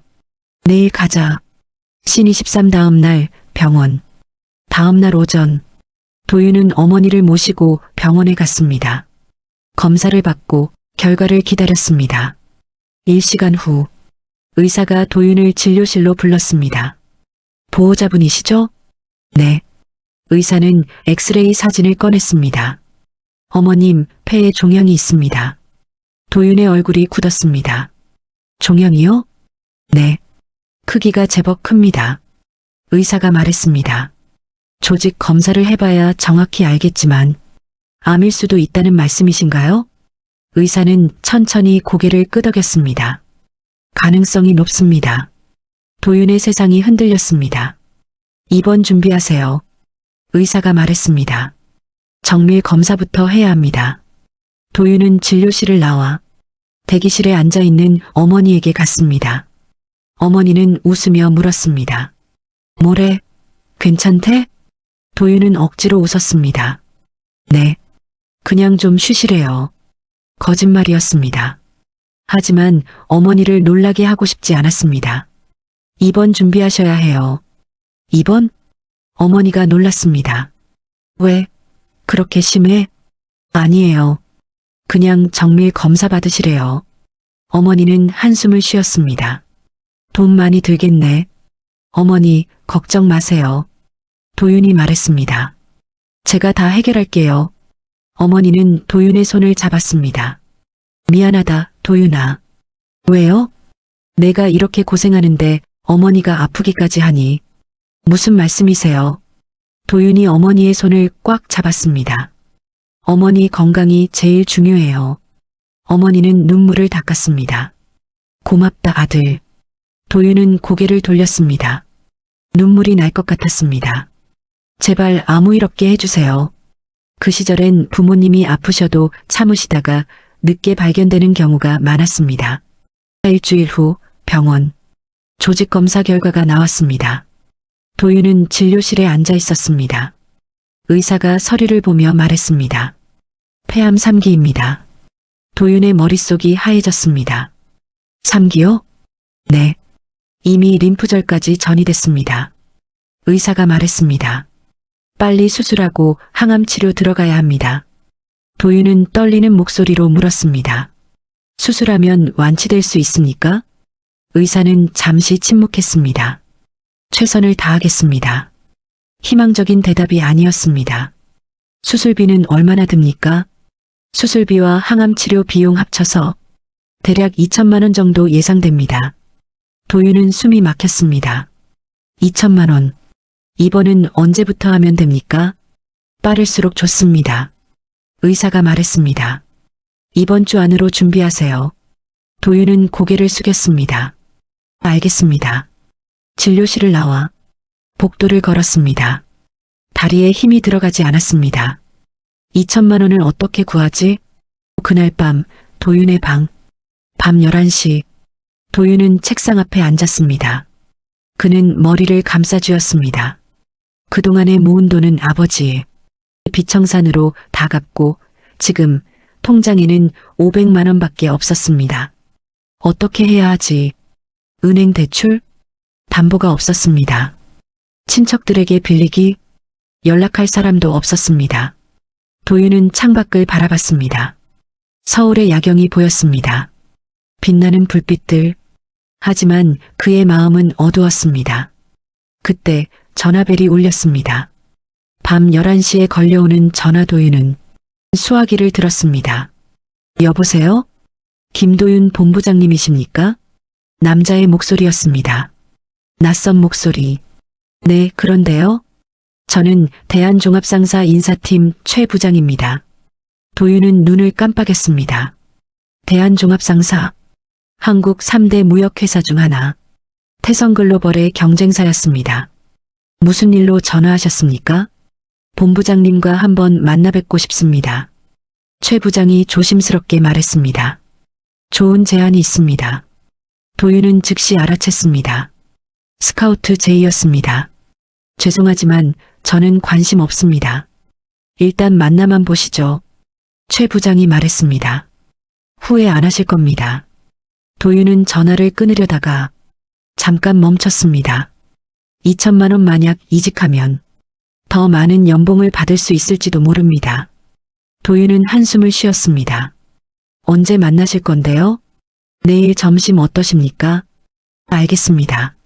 전화를 끊었습니다. 도윤은 수화기를 내려놓고 천장을 쳐다봤습니다. 이게 맞는 건가?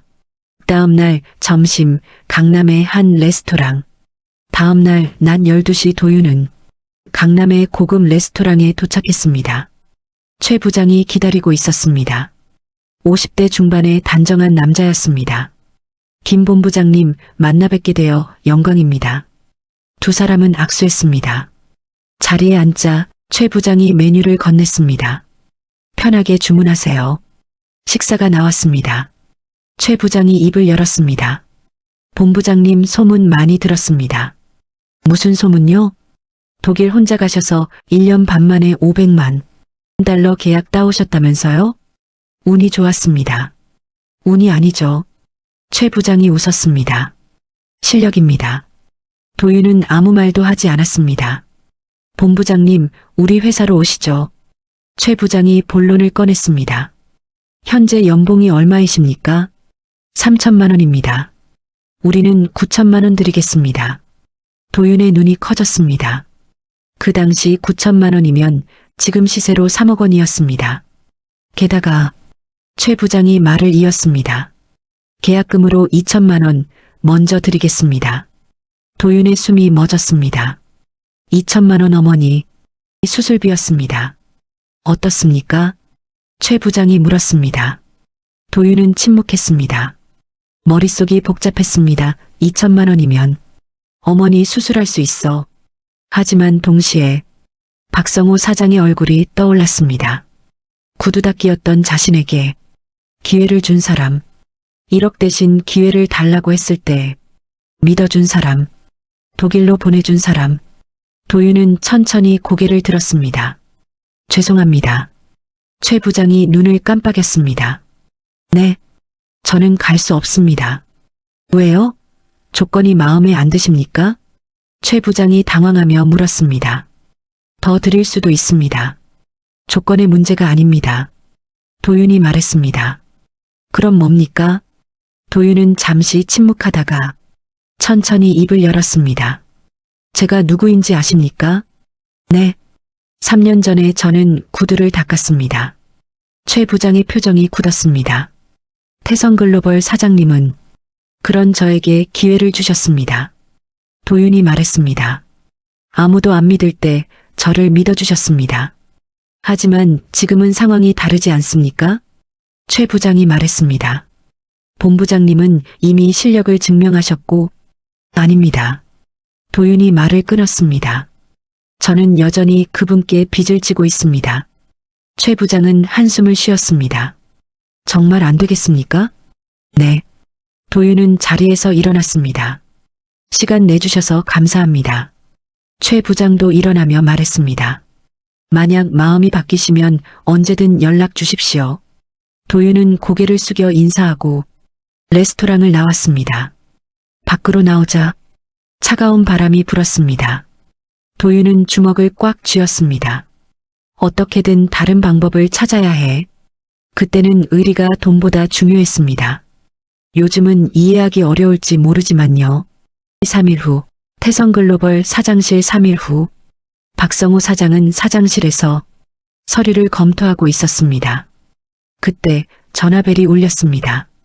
네, 사장입니다. 사장님, 저 대한종합상사 김상무입니다. 박 사장의 눈썹이 올라갔습니다. 대한종합상사, 경쟁사였습니다. 무슨 일이십니까? 사장님, 부럽습니다. 김상무가 말했습니다. 뭐가요? 김도윤이라는 인재를 두고 계시니까요.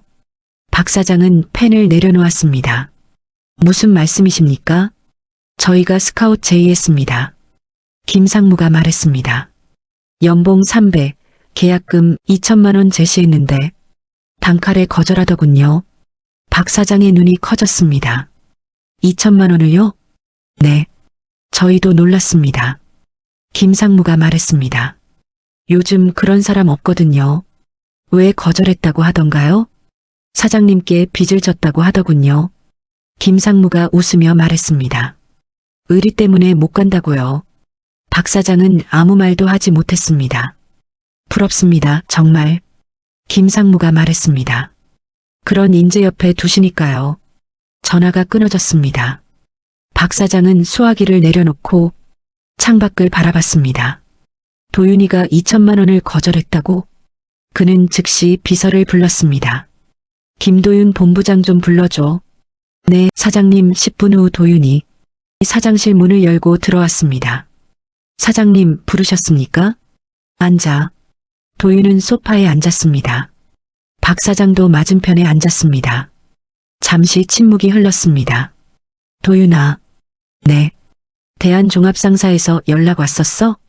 도윤의 표정이 굳었습니다. 네. 왜 나한테 얘기 안 했어? 도윤은 고개를 숙였습니다. 말씀드릴 필요 없다고 생각했습니다. 2천만 원 제시했다며? 도윤은 대답하지 않았습니다. 박 사장은 한참 도윤을 쳐다보다가 천천히 입을 열었습니다. 왜 거절했어? 도윤은 고개를 들었습니다. 사장님께서 저를 믿어주셨기 때문입니다. 박 사장의 눈빛이 흔들렸습니다. 도윤아. 네. 박 사장은 자리에서 일어났습니다. 그리고 도윤 앞에 섰습니다. 그리고 깊게 고개를 숙였습니다. 미안하다. 도윤은 깜짝 놀라 벌떡 일어났습니다. 사장님, 왜 그러십니까? 3년 전에 내가 너한테 했던 말. 박 사장이 말했습니다. 구두 닦기 주제에 통역을 한다고. 그렇게 말했지. 도윤은 아무 말도 하지 못했습니다. 그때 내가 정말 잘못했어. 박 사장의 목소리가 떨렸습니다. 사람을 겉모습으로 판단한 거야. 사장님, 고개 드세요. 아니야. 박 사장이 말했습니다. 제대로 사과하고 싶어. 도윤의 눈에 눈물이 고였습니다. 박 사장은 천천히 고개를 들었습니다. 너 같은 사람을 만난 게 내 인생 최고의 행운이야. 도윤은 눈물을 참으며 고개를 숙였습니다. 감사합니다. 박 사장은 도윤의 어깨를 두드렸습니다. 그런데 박 사장이 물었습니다. 2천만 원이면 큰 돈인데 왜 필요 없었어? 도윤은 잠깐 망설이다가 조용히 말했습니다. 어머니가 편찮으십니다. 박 사장의 표정이 굳었습니다. 뭐? 폐암 3기입니다. 도윤이 말했습니다. 수술비가 2천만 원 든다고 합니다. 박 사장은 도윤을 쳐다봤습니다. 그럼 그 돈이 필요했던 거잖아. 도윤은 고개를 저었습니다. 괜찮습니다. 다른 방법을 찾아보겠습니다. 박 사장은 즉시 비서를 불렀습니다. 지금 당장 경리부에 연락해서 2천만 원 준비해. 네. 도윤이 놀라 말했습니다. 사장님, 안 됩니다. 됐어. 박 사장이 단호하게 말했습니다. 회사에서 지원하는 거야. 너무 큰 돈입니다. 도윤아. 박 사장이 도윤의 어깨를 잡았습니다. 넌 내 은인이야. 은인이라뇨. 3년 전 독일 바이어 계약, 너 아니었으면 회사 망했어. 박 사장이 말했습니다. 독일 지사도 지금 이 회사 성장도 다 내 덕분이야. 도윤은 눈물을 참지 못하고 고개를 숙였습니다. 고맙습니다, 사장님. 박 사장은 도윤을 꽉 안았습니다. 어머니 수술 잘 받게 해드려. 도윤은 그 품에서 조용히 울었습니다. 그 시절엔 이런 사장님들이 계셨습니다. 사람을 사람으로 봐주는 분들이요. 2주일 후 병원. 어머니의 수술이 잘 끝났습니다. 도윤은 병실 침대 옆에 앉아 어머니의 손을 잡고 있었습니다. 어머니는 아직 잠들어 있었습니다. 마취에서 깨어나지 못한 것입니다. 창밖으로 봄 햇살이 들어왔습니다. 도윤은 어머니의 손을 쓰다듬었습니다. 제발 괜찮아지세요. 그때 병실 문이 열렸습니다. 박성호 사장이 과일 바구니를 들고 들어왔습니다. 사장님. 도윤이 벌떡 일어났습니다. 앉아있어. 사장이 말했습니다. 어머니는 어때? 수술은 잘 끝났다고 합니다. 사장은 침대 곁으로 다가가 어머니를 조용히 내려다봤습니다. 고생 많으셨겠네. 사장이 작게 중얼거렸습니다. 도윤은 고개를 숙였습니다. 사장님, 정말 감사합니다. 됐어. 사장이 손을 저었습니다. 당연한 거야. 사장은 창가 의자에 앉았습니다. 잠시 침묵이 흘렀습니다. 도윤아. 네. 어머니 회복하시면 좀 쉬어. 괜찮습니다. 아니야. 사장이 고개를 저었습니다. 넌 3년 동안 쉬지 않고 일했어. 도윤은 아무 말도 하지 못했습니다. 한 달 휴가 줄게. 사장이 말했습니다. 어머니 간병하면서 좀 쉬어. 하지만 회사 일이.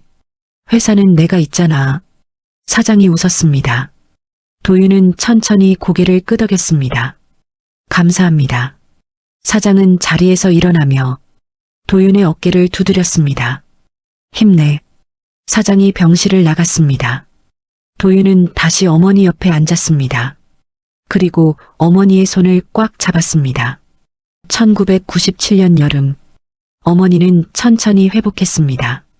항암 치료를 받으며 조금씩 기력을 되찾았습니다. 도윤은 한 달 동안 어머니 곁을 지켰습니다. 병원과 집으로 가며 어머니를 간호했습니다. 어느 날 오후, 어머니가 침대에 앉아 창밖을 바라보고 있었습니다. 어머니, 뭐 보세요? 저기 나무. 어머니가 손가락으로 가리켰습니다. 저기 꽃 폈네. 도윤도 창밖을 봤습니다. 병원 정원에 벚꽃이 피어 있었습니다. 예쁘네요. 그러게. 어머니가 작게 웃었습니다. 올해도 꽃을 볼 수 있을 줄 몰랐어. 도윤은 어머니를 쳐다봤습니다. 어머니, 그런 말씀 마세요. 도윤아. 어머니가 도윤을 쳐다봤습니다. 네. 너 결혼은 언제 할 거니? 도윤은 당황했습니다. 갑자기 왜 그러세요? 어머니가 너 장가가는 거 보고 싶거든. 어머니, 아직 일찍 아닙니까? 일찍? 어머니가 웃었습니다. 벌써 27이야. 도윤은 고개를 저었습니다. 지금은 어머니 건강이 먼저예요. 어머니는 도윤의 손을 잡았습니다. 고맙다, 아들. 무슨 말씀을요? 내가 이렇게 잘 커줘서. 어머니의 눈에 눈물이 맺혔습니다. 도윤도 눈시울이 붉어졌습니다. 어머니, 저도 감사해요. 뭐가? 저를 낳아주시고 키워주셔서요. 어머니는 눈물을 닦으며 웃었습니다. 우리 아들 정말 잘 됐어. 신30 1987년 가을 태성글로벌 본사. 도윤은 회사로 복귀했습니다. 어머니의 상태가 안정되었기 때문입니다. 6층 본부장실 책상 위에는 쌓인 서류들이 있었습니다. 도윤은 한 달 동안 밀린 일을 하나씩 처리하기 시작했습니다. 오후 3시 사장실에서 전화가 왔습니다. 도윤아, 사장실로 올라와 봐. 도윤은 서류를 정리하고 7층으로 올라갔습니다. 사장실 문을 열자 박성우 사장이 소파에 앉아 있었습니다. 그런데 표정이 어두웠습니다. 사장님, 무슨 일이십니까? 앉아. 도윤은 소파에 앉았습니다. 사장은 한참 침묵하다가 천천히 입을 열었습니다. 준혁이가 사고가 났어. 도윤의 얼굴이 굳었습니다. 네. 어젯밤에 차를 몰고 가다가 사장의 목소리가 떨렸습니다. 중앙선 넘어온 트럭과 충돌했어. 도윤은 숨이 멎었습니다. 지금 어떻게 되셨습니까? 사장은 고개를 숙였습니다. 죽었어. 도윤은 아무 말도 할 수 없었습니다. 박준혁? 사장의 외아들. 겨우 28. 장례식은 내일부터야. 사장이 떨리는 목소리로 말했습니다. 도윤은 고개를 숙였습니다. 정말 죄송합니다. 사장은 창밖을 바라보며 한숨을 쉬었습니다. 내가 뭘 잘못한 걸까? 도윤은 아무 대답도 할 수 없었습니다. 3일 후 장례식장은 조문객들로 붐볐습니다. 태성글로벌의 모든 임직원, 거래처 사람들, 친척들, 도윤은 검은 완장을 차고 조문객들을 안내했습니다. 박성우 사장은 상주로 빈소에 앉아 있었습니다. 얼굴은 핏기 없이 창백했습니다. 눈은 텅 빈 것처럼 멍했습니다. 도윤은 그 모습을 보며 가슴이 아팠습니다. 그때 누군가 도윤에게 다가왔습니다. 박만수 이사였습니다. 도윤 본부장. 네, 이사님. 박만수는 주위를 살피며 낮은 목소리로 말했습니다. 준혁이가 떠났으니 이제 회사가 어떻게 될지 모르겠어. 도윤은 박만수를 쳐다봤습니다. 무슨 말씀이십니까? 사장님께 후계자가 없잖아. 박만수가 말했습니다. 도윤은 불편한 표정을 지었습니다. 지금 그런 얘기 하실 때입니까? 언젠가는 해야 할 얘기잖아. 박만수가 말했습니다. 도윤은 더 이상 대답하지 않고 자리를 떠났습니다. 복도를 걸으며 도윤은 주먹을 꽉 쥐었습니다. 저 사람은 조카가 죽었는데도 회사 얘기만 하는구나. 장례를 치르고 일주일이 지났습니다. 박성우 사장은 사장실로 돌아왔지만 예전 같지 않았습니다. 말수가 줄었고 표정도 어두웠습니다. 오후 5시 도윤은 사장실로 불려갔습니다. 도윤아. 네, 사장님. 사장은 창밖을 보며 조용히 말했습니다. 나 이제 뭘 위해 일해야 할지 모르겠어. 도윤은 아무 말도 하지 못했습니다. 준혁이한테 물려주려고 이 회사 키웠는데 사장의 목소리가 떨렸습니다.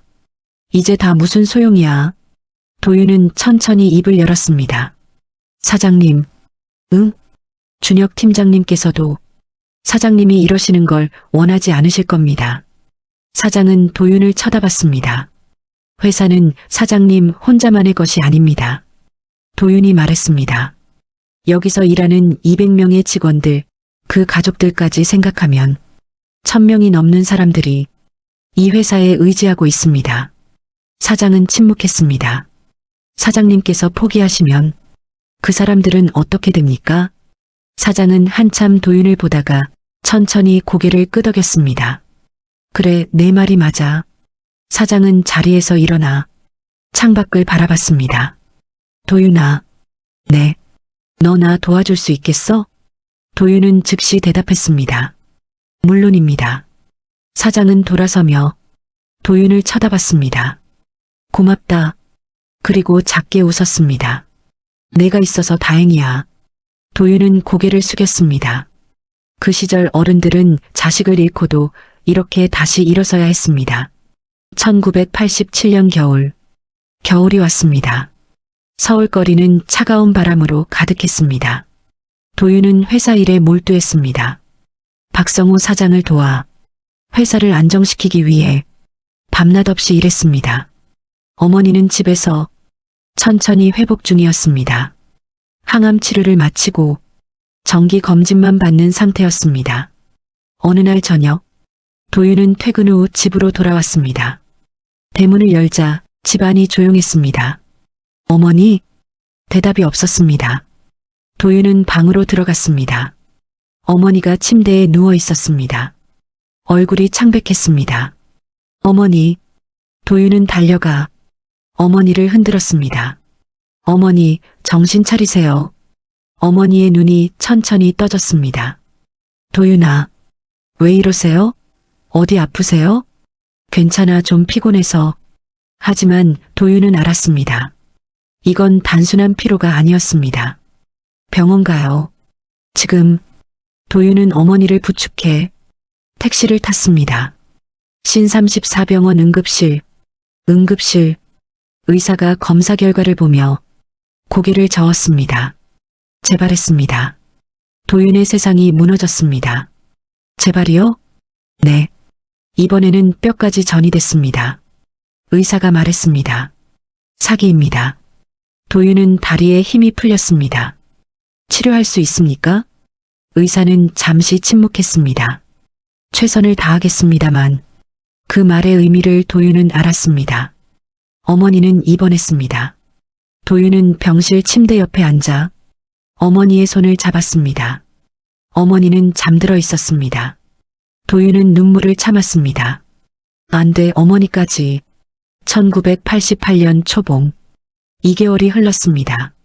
어머니의 상태는 급격히 나빠졌습니다. 몸무게는 10kg 이상 빠졌고 걷지도 못했습니다. 도윤은 매일 새벽 병원에 들렀다가 회사에 출근했습니다. 그리고 퇴근 후 다시 병원으로 갔습니다. 어느 날 밤, 도윤은 병실에서 어머니 옆에 앉아 있었습니다. 어머니가 눈을 떴습니다. 도윤아. 네, 어머니. 힘들지? 도윤은 고개를 저었습니다. 아니에요. 괜찮아요. 거짓말. 어머니가 작게 웃었습니다. 엄마 눈엔 다 보여.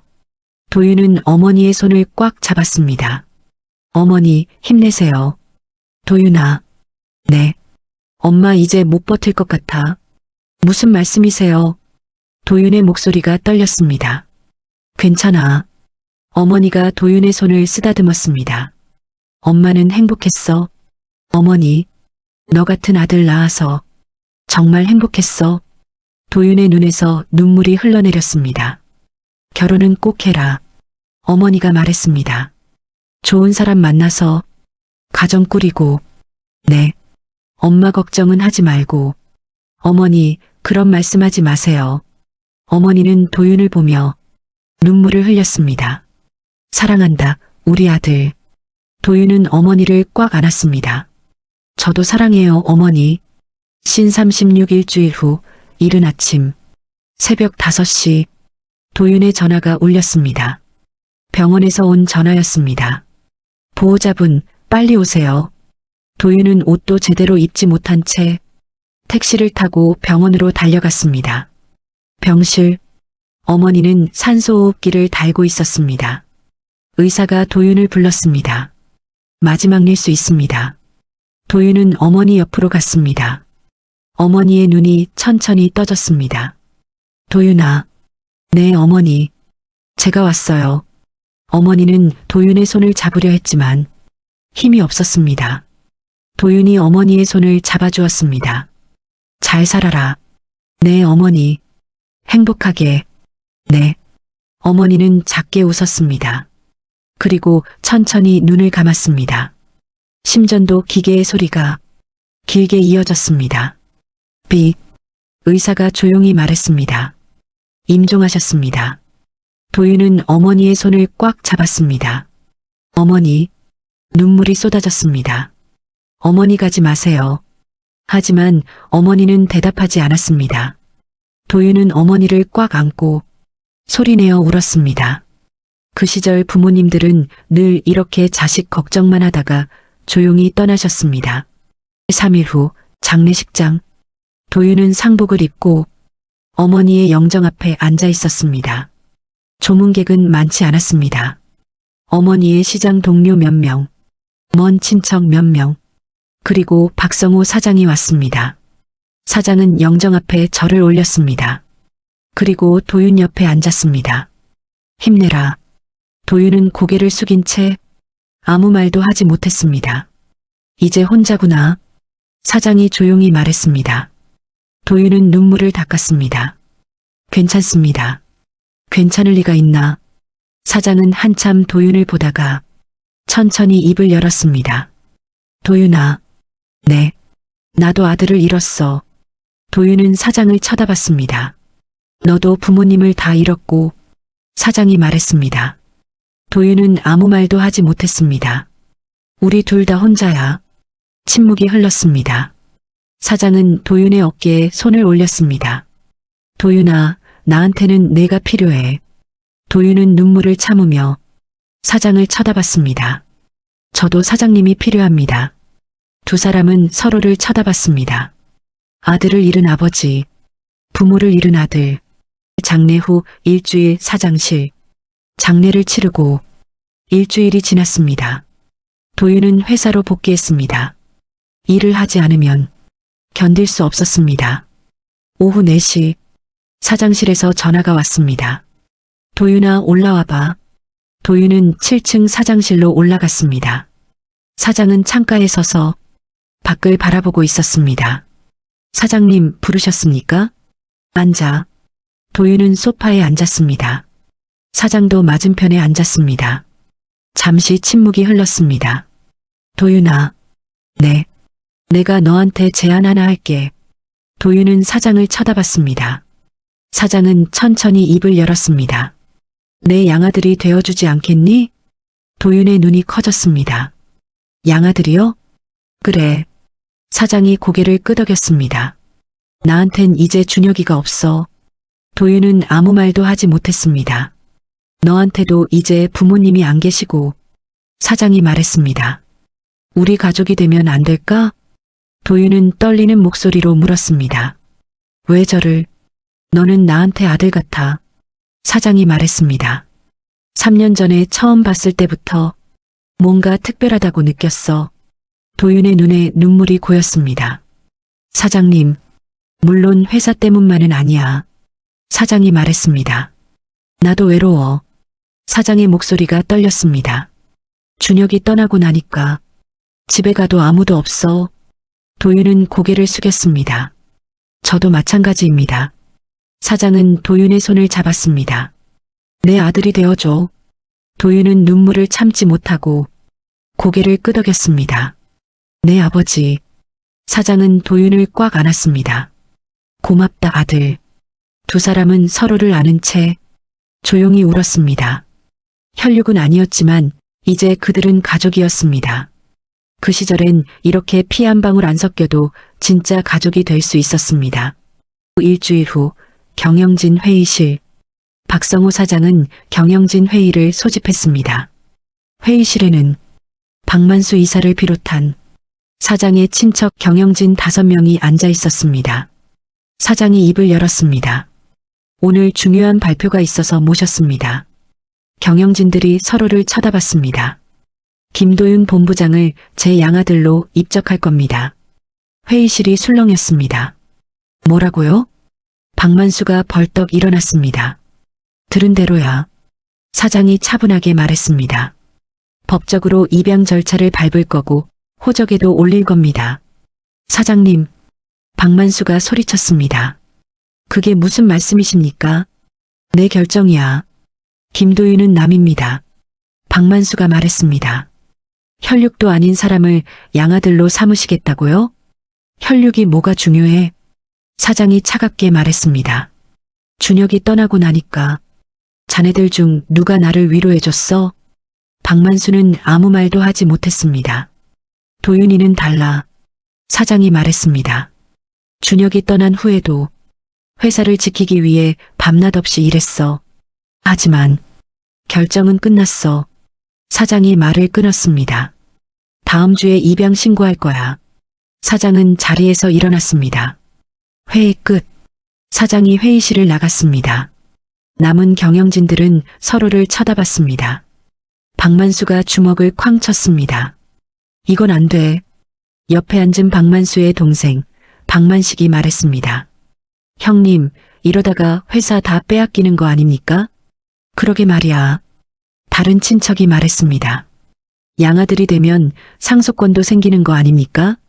박만수는 이를 갈았습니다. 막아야 해. 어떻게요? 박만수의 눈빛이 차갑게 변했습니다. 김도윤 저 자식을 무너뜨려야 해. 어느 시대나 이런 사람들은 있었습니다. 실력보다 혈연을 앞세우는 사람들이요. 3개월 후 1988년 여름이 왔습니다. 도윤은 이제 부사장으로 승진했습니다. 입사 5년 만이었습니다. 태성글로벌은 계속 성장했습니다. 해외 지사가 독일, 프랑스, 미국까지 확대되었습니다. 도윤의 노력 덕분이었습니다. 하지만 박만수와 친척 경영진들의 시선은 여전히 차가웠습니다.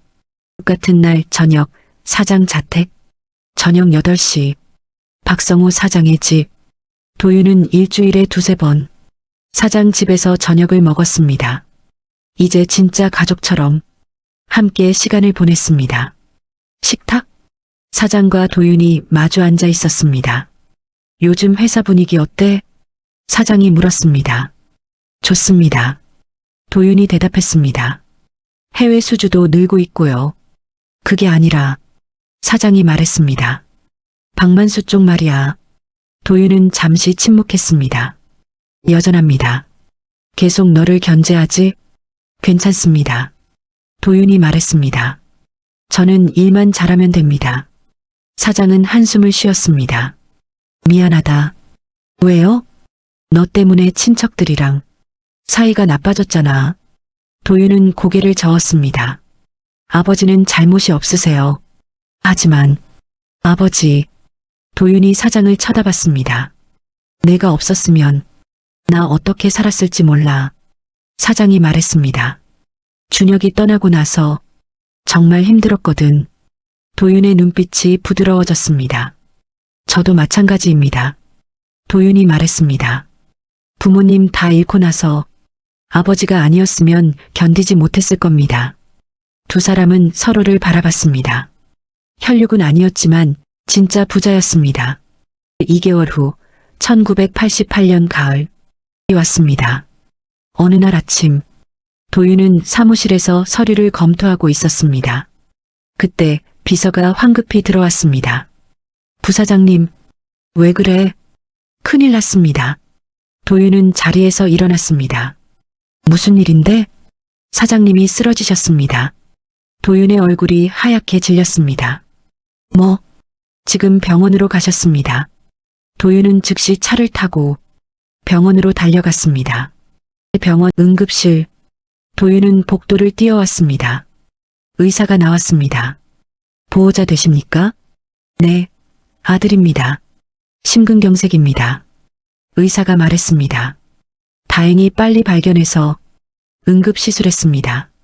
도윤은 가슴을 쓸어내렸습니다. 지금은 어떻습니까? 안정됐습니다만 완전히 회복하려면 시간이 필요합니다. 입원 기간은요? 최소 2주는 병원에 계셔야 합니다. 도윤은 고개를 끄덕였습니다. 알겠습니다. 병실. 사장은 침대에 누워 산소호흡기를 달고 있었습니다. 도윤은 침대 옆에 앉았습니다. 아버지. 사장의 눈이 천천히 떠졌습니다. 도윤아. 네, 제가 왔습니다. 미안하다 걱정 끼쳐서. 무슨 말씀이세요? 도윤이 사장의 손을 잡았습니다. 푹 쉬세요. 회사는 괜찮아? 걱정 마세요. 제가 지킬게요. 사장은 작게 웃었습니다. 고맙다 아들. 도윤은 눈물을 참았습니다. 2주일 후 심야 태성글로벌 본사. 밤 11시 회사는 조용했습니다. 박만수는 7층 사장실로 올라갔습니다. 2층은 외부 출입이 철저히 제한되어 있었고 당시에는 보안상 이유로 CCTV 사각 구역이 남아있던 층이었습니다. 박만수는 주위를 한 번 더 살폈습니다. 경비 인력은 1층과 출입구에만 배치되어 있었습니다. 주위를 살피며 사장실 문을 열었습니다. 책상 서랍을 열었습니다. 회사 도장, 사장 개인 도장, 박만수는 서류 가방에서 미리 준비한 서류를 꺼냈습니다. 해외 계좌 송금 내역서, 도윤의 이름으로 된 서류였습니다. 5억 원 이 정도면 충분하겠지. 박만수가 중얼거렸습니다. 그는 사장 도장을 찍었습니다. 그리고 서류를 다시 가방에 넣었습니다. 이제 증거는 완성됐어. 내일 이사회에서 터뜨리면. 박만수는 문을 나서며 중얼거렸습니다. 2층엔 카메라도 없지. 이제 증거는 완벽해. 박만수는 냉소를 지으며 사장실을 나갔습니다. 다음 날 오후 긴급 이사회. 오후 2시 긴급 이사회가 소집되었습니다. 도윤은 영문도 모른 채 회의실로 불려왔습니다. 박만수가 테이블을 쾅 치며 서류를 던졌습니다. 이게 뭡니까? 도윤은 서류를 집어들었습니다. 해외 계좌 송금 내역 5억 원. 수취인 김도윤. 이게 뭡니까? 도윤이 물었습니다. 회사 돈 5억을 횡령했잖습니까? 박만수가 소리쳤습니다. 무슨 소리입니까? 도윤이 자리에서 일어났습니다. 저는 이런 거 한 적 없습니다. 증거가 여기 있잖아. 박만수가 서류를 가리켰습니다. 사장님 도장까지 찍혀 있어. 다른 이사들이 웅성거렸습니다. 정말 횡령한 겁니까? 5억이나? 도윤은 서류를 자세히 봤습니다. 이건 조작이야. 이건 거짓입니다. 도윤이 단호하게 말했습니다. 누가 조작한 겁니다. 조작? 박만수가 비웃었습니다. 그럼 이 도장은 뭡니까? 사장님 도장 아닙니까? 도윤은 아무 말도 할 수 없었습니다. 사장 도장이 찍혀 있었기 때문입니다. 지금 당장 해명하십시오. 박만수가 말했습니다. 저는 이런 일 한 적 없습니다. 도윤이 말했습니다. 시간을 주십시오. 조사하겠습니다. 시간? 박만수가 소리쳤습니다. 5억을 횡령해 놓고 시간을 달라고? 이건 누명입니다. 회의실이 술렁였습니다. 박만수가 말했습니다. 투표합시다. 김도윤 부사장 직위 해제권. 도윤은 주먹을 꽉 쥐었습니다. 투표가 시작되었습니다. 친척 경영진 5명은 당연히 찬성. 실무이사 3명은 반대. 나머지 2명은 기권. 결과 찬성 5, 반대 3, 기권이 2. 가결됐습니다. 박만수가 차갑게 말했습니다. 김도윤 부사장, 오늘부로 직위 해제입니다. 도윤은 자리에서 일어났습니다. 진실은 반드시 밝혀질 겁니다. 그리고 회의실을 나갔습니다. 복도를 걸으며 도윤은 주먹을 꽉 쥐었습니다. 누가 이런 짓을 했는지 반드시 밝혀내겠어. 신호 13 같은 날 저녁 병원. 저녁 7시 도윤은 병원으로 달려갔습니다. 사장은 침대에 앉아 신문을 읽고 있었습니다. 아버지, 사장이 고개를 들었습니다. 왔구나. 무슨 일이야? 도윤은 서류를 꺼내 사장에게 보여줬습니다. 이게 뭐야? 사장의 얼굴이 굳었습니다. 제가 회사 돈 5억을 횡령했다는 조작된 증거입니다. 사장은 서류를 자세히 봤습니다. 이건 내 도장이 누군가 아버지 도장을 몰래 사용했습니다. 도윤이 말했습니다. 사장의 눈빛이 차갑게 변했습니다. 박만수, 아직 확실하지 않습니다. 아니야. 사장이 고개를 저었습니다. 저 자식이야. 분명해. 사장은 침대에서 일어났습니다. 아버지, 아직 몸이 괜찮아. 사장이 말했습니다. 당장 퇴원할 거야. 네. 내 아들한테 누명 씌운 놈들을 그냥 둘 수 없어. 사장의 눈에 불이 붙었습니다. 3일 후 이사회. 박성호 사장이 회사로 돌아왔습니다. 이사회가 소집되었습니다. 박만수는 놀란 표정으로 사장을 쳐다봤습니다. 사장님 퇴원하셨습니까? 그래. 사장이 차갑게 말했습니다. 앉아 다들. 경영진들이 자리에 앉았습니다. 도윤도 들어와 앉았습니다. 사장이 서류를 테이블에 던졌습니다. 이게 뭔지 아나? 박만수의 얼굴이 굳었습니다. CCTV 기록이야. 사장이 말했습니다. 3주 전 밤 11시 누군가 내 사장실에 들어갔어. 회의실이 조용해졌습니다. 사장이 리모컨을 눌렀습니다. 화면에 영상이 나타났습니다. 밤 11시 사장실 문이 열립니다. 박만수가 들어옵니다. 책상 서랍을 엽니다. 도장을 꺼냅니다. 서류에 도장을 찍습니다. 모든 장면이 선명하게 녹화되어 있었습니다. 박만수의 얼굴이 하얗게 질렸습니다. 이게 박만수는 순간 가슴이 철렁 내려앉았습니다. 사장실 CCTV는 현장 저장이 안 되는 구조야. 사장이 천천히 말했습니다. 박만수의 입술이 말라갔습니다. 하지만 사장이 말을 이었습니다. 백업 서버는 따로 있었지. 회의실이 조용해졌습니다. 박만수는 아무 말도 하지 못했습니다. 너 어떻게 이럴 수가 있어? 사장의 목소리가 떨렸습니다. 15년을 함께 일한 사람이 어떻게 이런 짓을 할 수가 있어? 사장님, 저는... 닥쳐. 사장이 소리쳤습니다. 사장은 다른 친척 경영진들을 쳐다봤습니다. 너희들도 알고 있었지? 친척들은 고개를 숙였습니다. 오늘부로 박만수 해고야. 사장이 말했습니다. 그리고 함께 가담한 사람들도 전부 사표내. 박만수가 벌떡 일어났습니다. 사장님, 저는 회사를 위해서... 회사를 위해? 사장이 비웃었습니다. 내 욕심을 위해서지. 사장은 손을 저었습니다. 보안팀, 저 사람들 밖으로 내보내. 보안 요원들이 들어왔습니다. 박만수와 친척 경영진 4명이 끌려나갔습니다. 사장님, 이건 아닙니다. 박만수가 소리쳤습니다. 하지만 사장은 돌아보지도 않았습니다. 회의실 문이 닫혔습니다. 사장은 도윤을 쳐다봤습니다. 미안하다. 아닙니다. 도윤이 고개를 저었습니다. 내가 아니었으면 이 회사 벌써 망했을 거야. 사장이 말했습니다. 진실은 언제나 밝혀집니다. 시간이 걸릴 뿐이죠. 1년 후 1989년 가을 1년이 흘렀습니다. 태성글로벌은 더욱 성장했습니다. 박만수와 친척 경영진들이 떠난 후 회사는 오히려 더 안정되었습니다. 실력 있는 사람들이 제자리를 찾았기 때문입니다. 어느 날 오후 박성우 사장은 도윤을 사장실로 불렀습니다. 앉아. 도윤은 소파에 앉았습니다. 사장도 맞은편에 앉았습니다. 잠시 침묵이 흘렀습니다. 도윤아, 네 아버지, 나 이제 그만둘까 해. 도윤의 눈이 커졌습니다. 그만두신다고요? 응.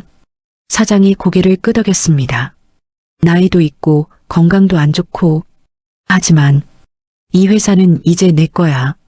사장이 말했습니다. 도윤은 아무 말도 하지 못했습니다. 7년 전 구두 닦던 내가 여기까지 왔어. 사장이 작게 웃었습니다. 이제 회장이 될 차례야. 도윤의 눈에 눈물이 고였습니다.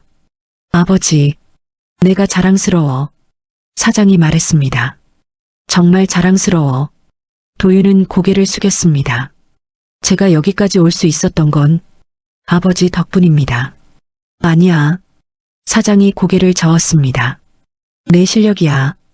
두 사람은 서로를 바라봤습니다. 고맙다 아들. 저야말로 감사합니다. 아버지. 3개월 후 주주총회 1990년 1월 태성글로벌 주주총회가 열렸습니다. 대강당 200명이 넘는 주주들과 임직원들이 자리를 가득 메웠습니다. 단상 위 박성우 사장이 마이크 앞에 섰습니다. 오늘 이 자리에서 중요한 발표를 하겠습니다. 강당이 조용해졌습니다. 저는 오늘부로 회장직에서 물러납니다. 술렁거림이 일었습니다. 그리고 새로운 회장으로 김도윤 부사장을 추천합니다. 박수가 터져나왔습니다. 도윤은 단상으로 걸어나갔습니다. 사장과 도윤이 악수했습니다. 잘 부탁한다. 사장이 작게 속삭였습니다. 맡겨주십시오. 도윤이 대답했습니다. 도윤은 마이크 앞에 섰습니다. 저는 7년 전 이 건물 앞에서 구두를 닦았습니다. 강당이 조용해졌습니다. 아무도 저를 믿지 않았습니다. 도윤이 말했습니다. 하지만 단 한 분, 박성호 회장님께서 저를 믿어주셨습니다. 사장은 객석에 앉아 눈물을 닦았습니다. 저는 이 회사를 위해 제 모든 것을 바치겠습니다. 도윤이 말했습니다. 그리고 저처럼 기회가 필요한 사람들에게 기회를 주는 회사를 만들겠습니다. 박수가 쏟아졌습니다. 도윤은 깊게 인사했습니다. 1990년 1월 김도윤 31살 태성글로벌 회장이 되었습니다. 구두닦기에서 회장까지 7년의 시간이었습니다. 그 시절엔 이렇게 기회 하나로 인생이 바뀌었습니다. 준비된 사람에게는요.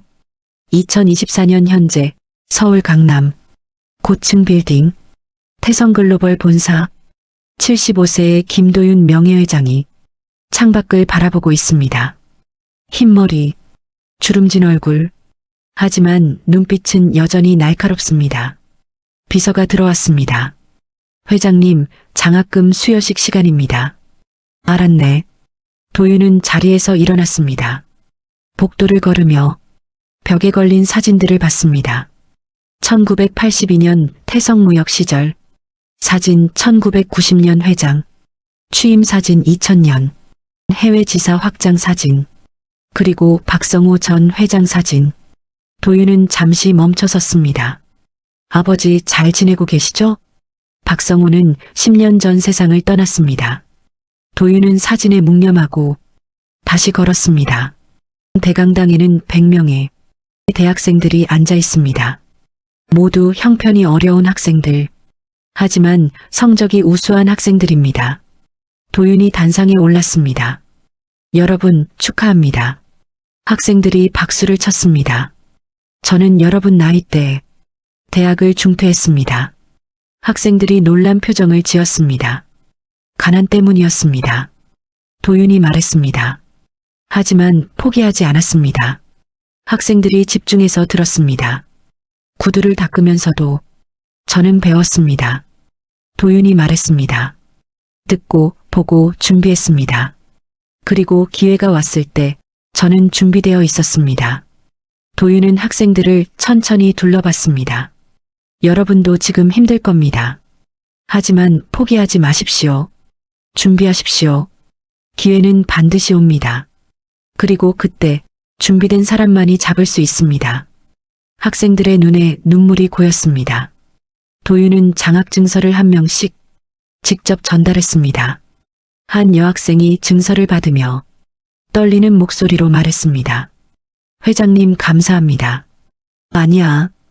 도윤이 작게 웃었습니다. 열심히 해. 꼭 성공해. 네.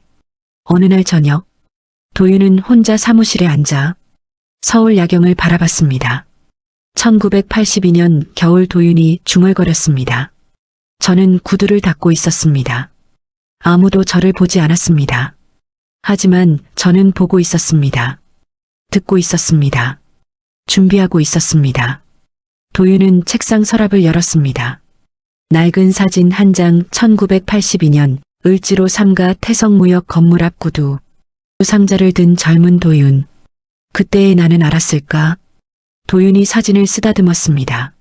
내가 여기까지 올 거라는 걸. 도윤은 작게 웃었습니다.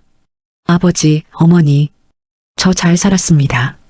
그리고 박성호 회장님, 아버지, 제가 받은 기회를 다른 사람들에게도 주고 있습니다. 그게 제가 할 수 있는 최선의 보답입니다. 창밖, 서울의 불빛이 반짝입니다. 어둠 속에서도 빛은 있습니다. 준비된 사람에게는 기회가 옵니다. 그리고 그 기회는 인생을 바꿉니다. 사람은 준비된 시간만큼만 배신하지 않는다. 기회는 준비된 자에게만 온다. 오늘 사연은 여기까지입니다. 오늘 이야기가 마음에 남으셨다면 구독과 좋아요 부탁드립니다. 그리고 어디서 듣고 계신지 남겨주시면 인사드리겠습니다. 더 좋은 사연을 찾아뵙겠습니다.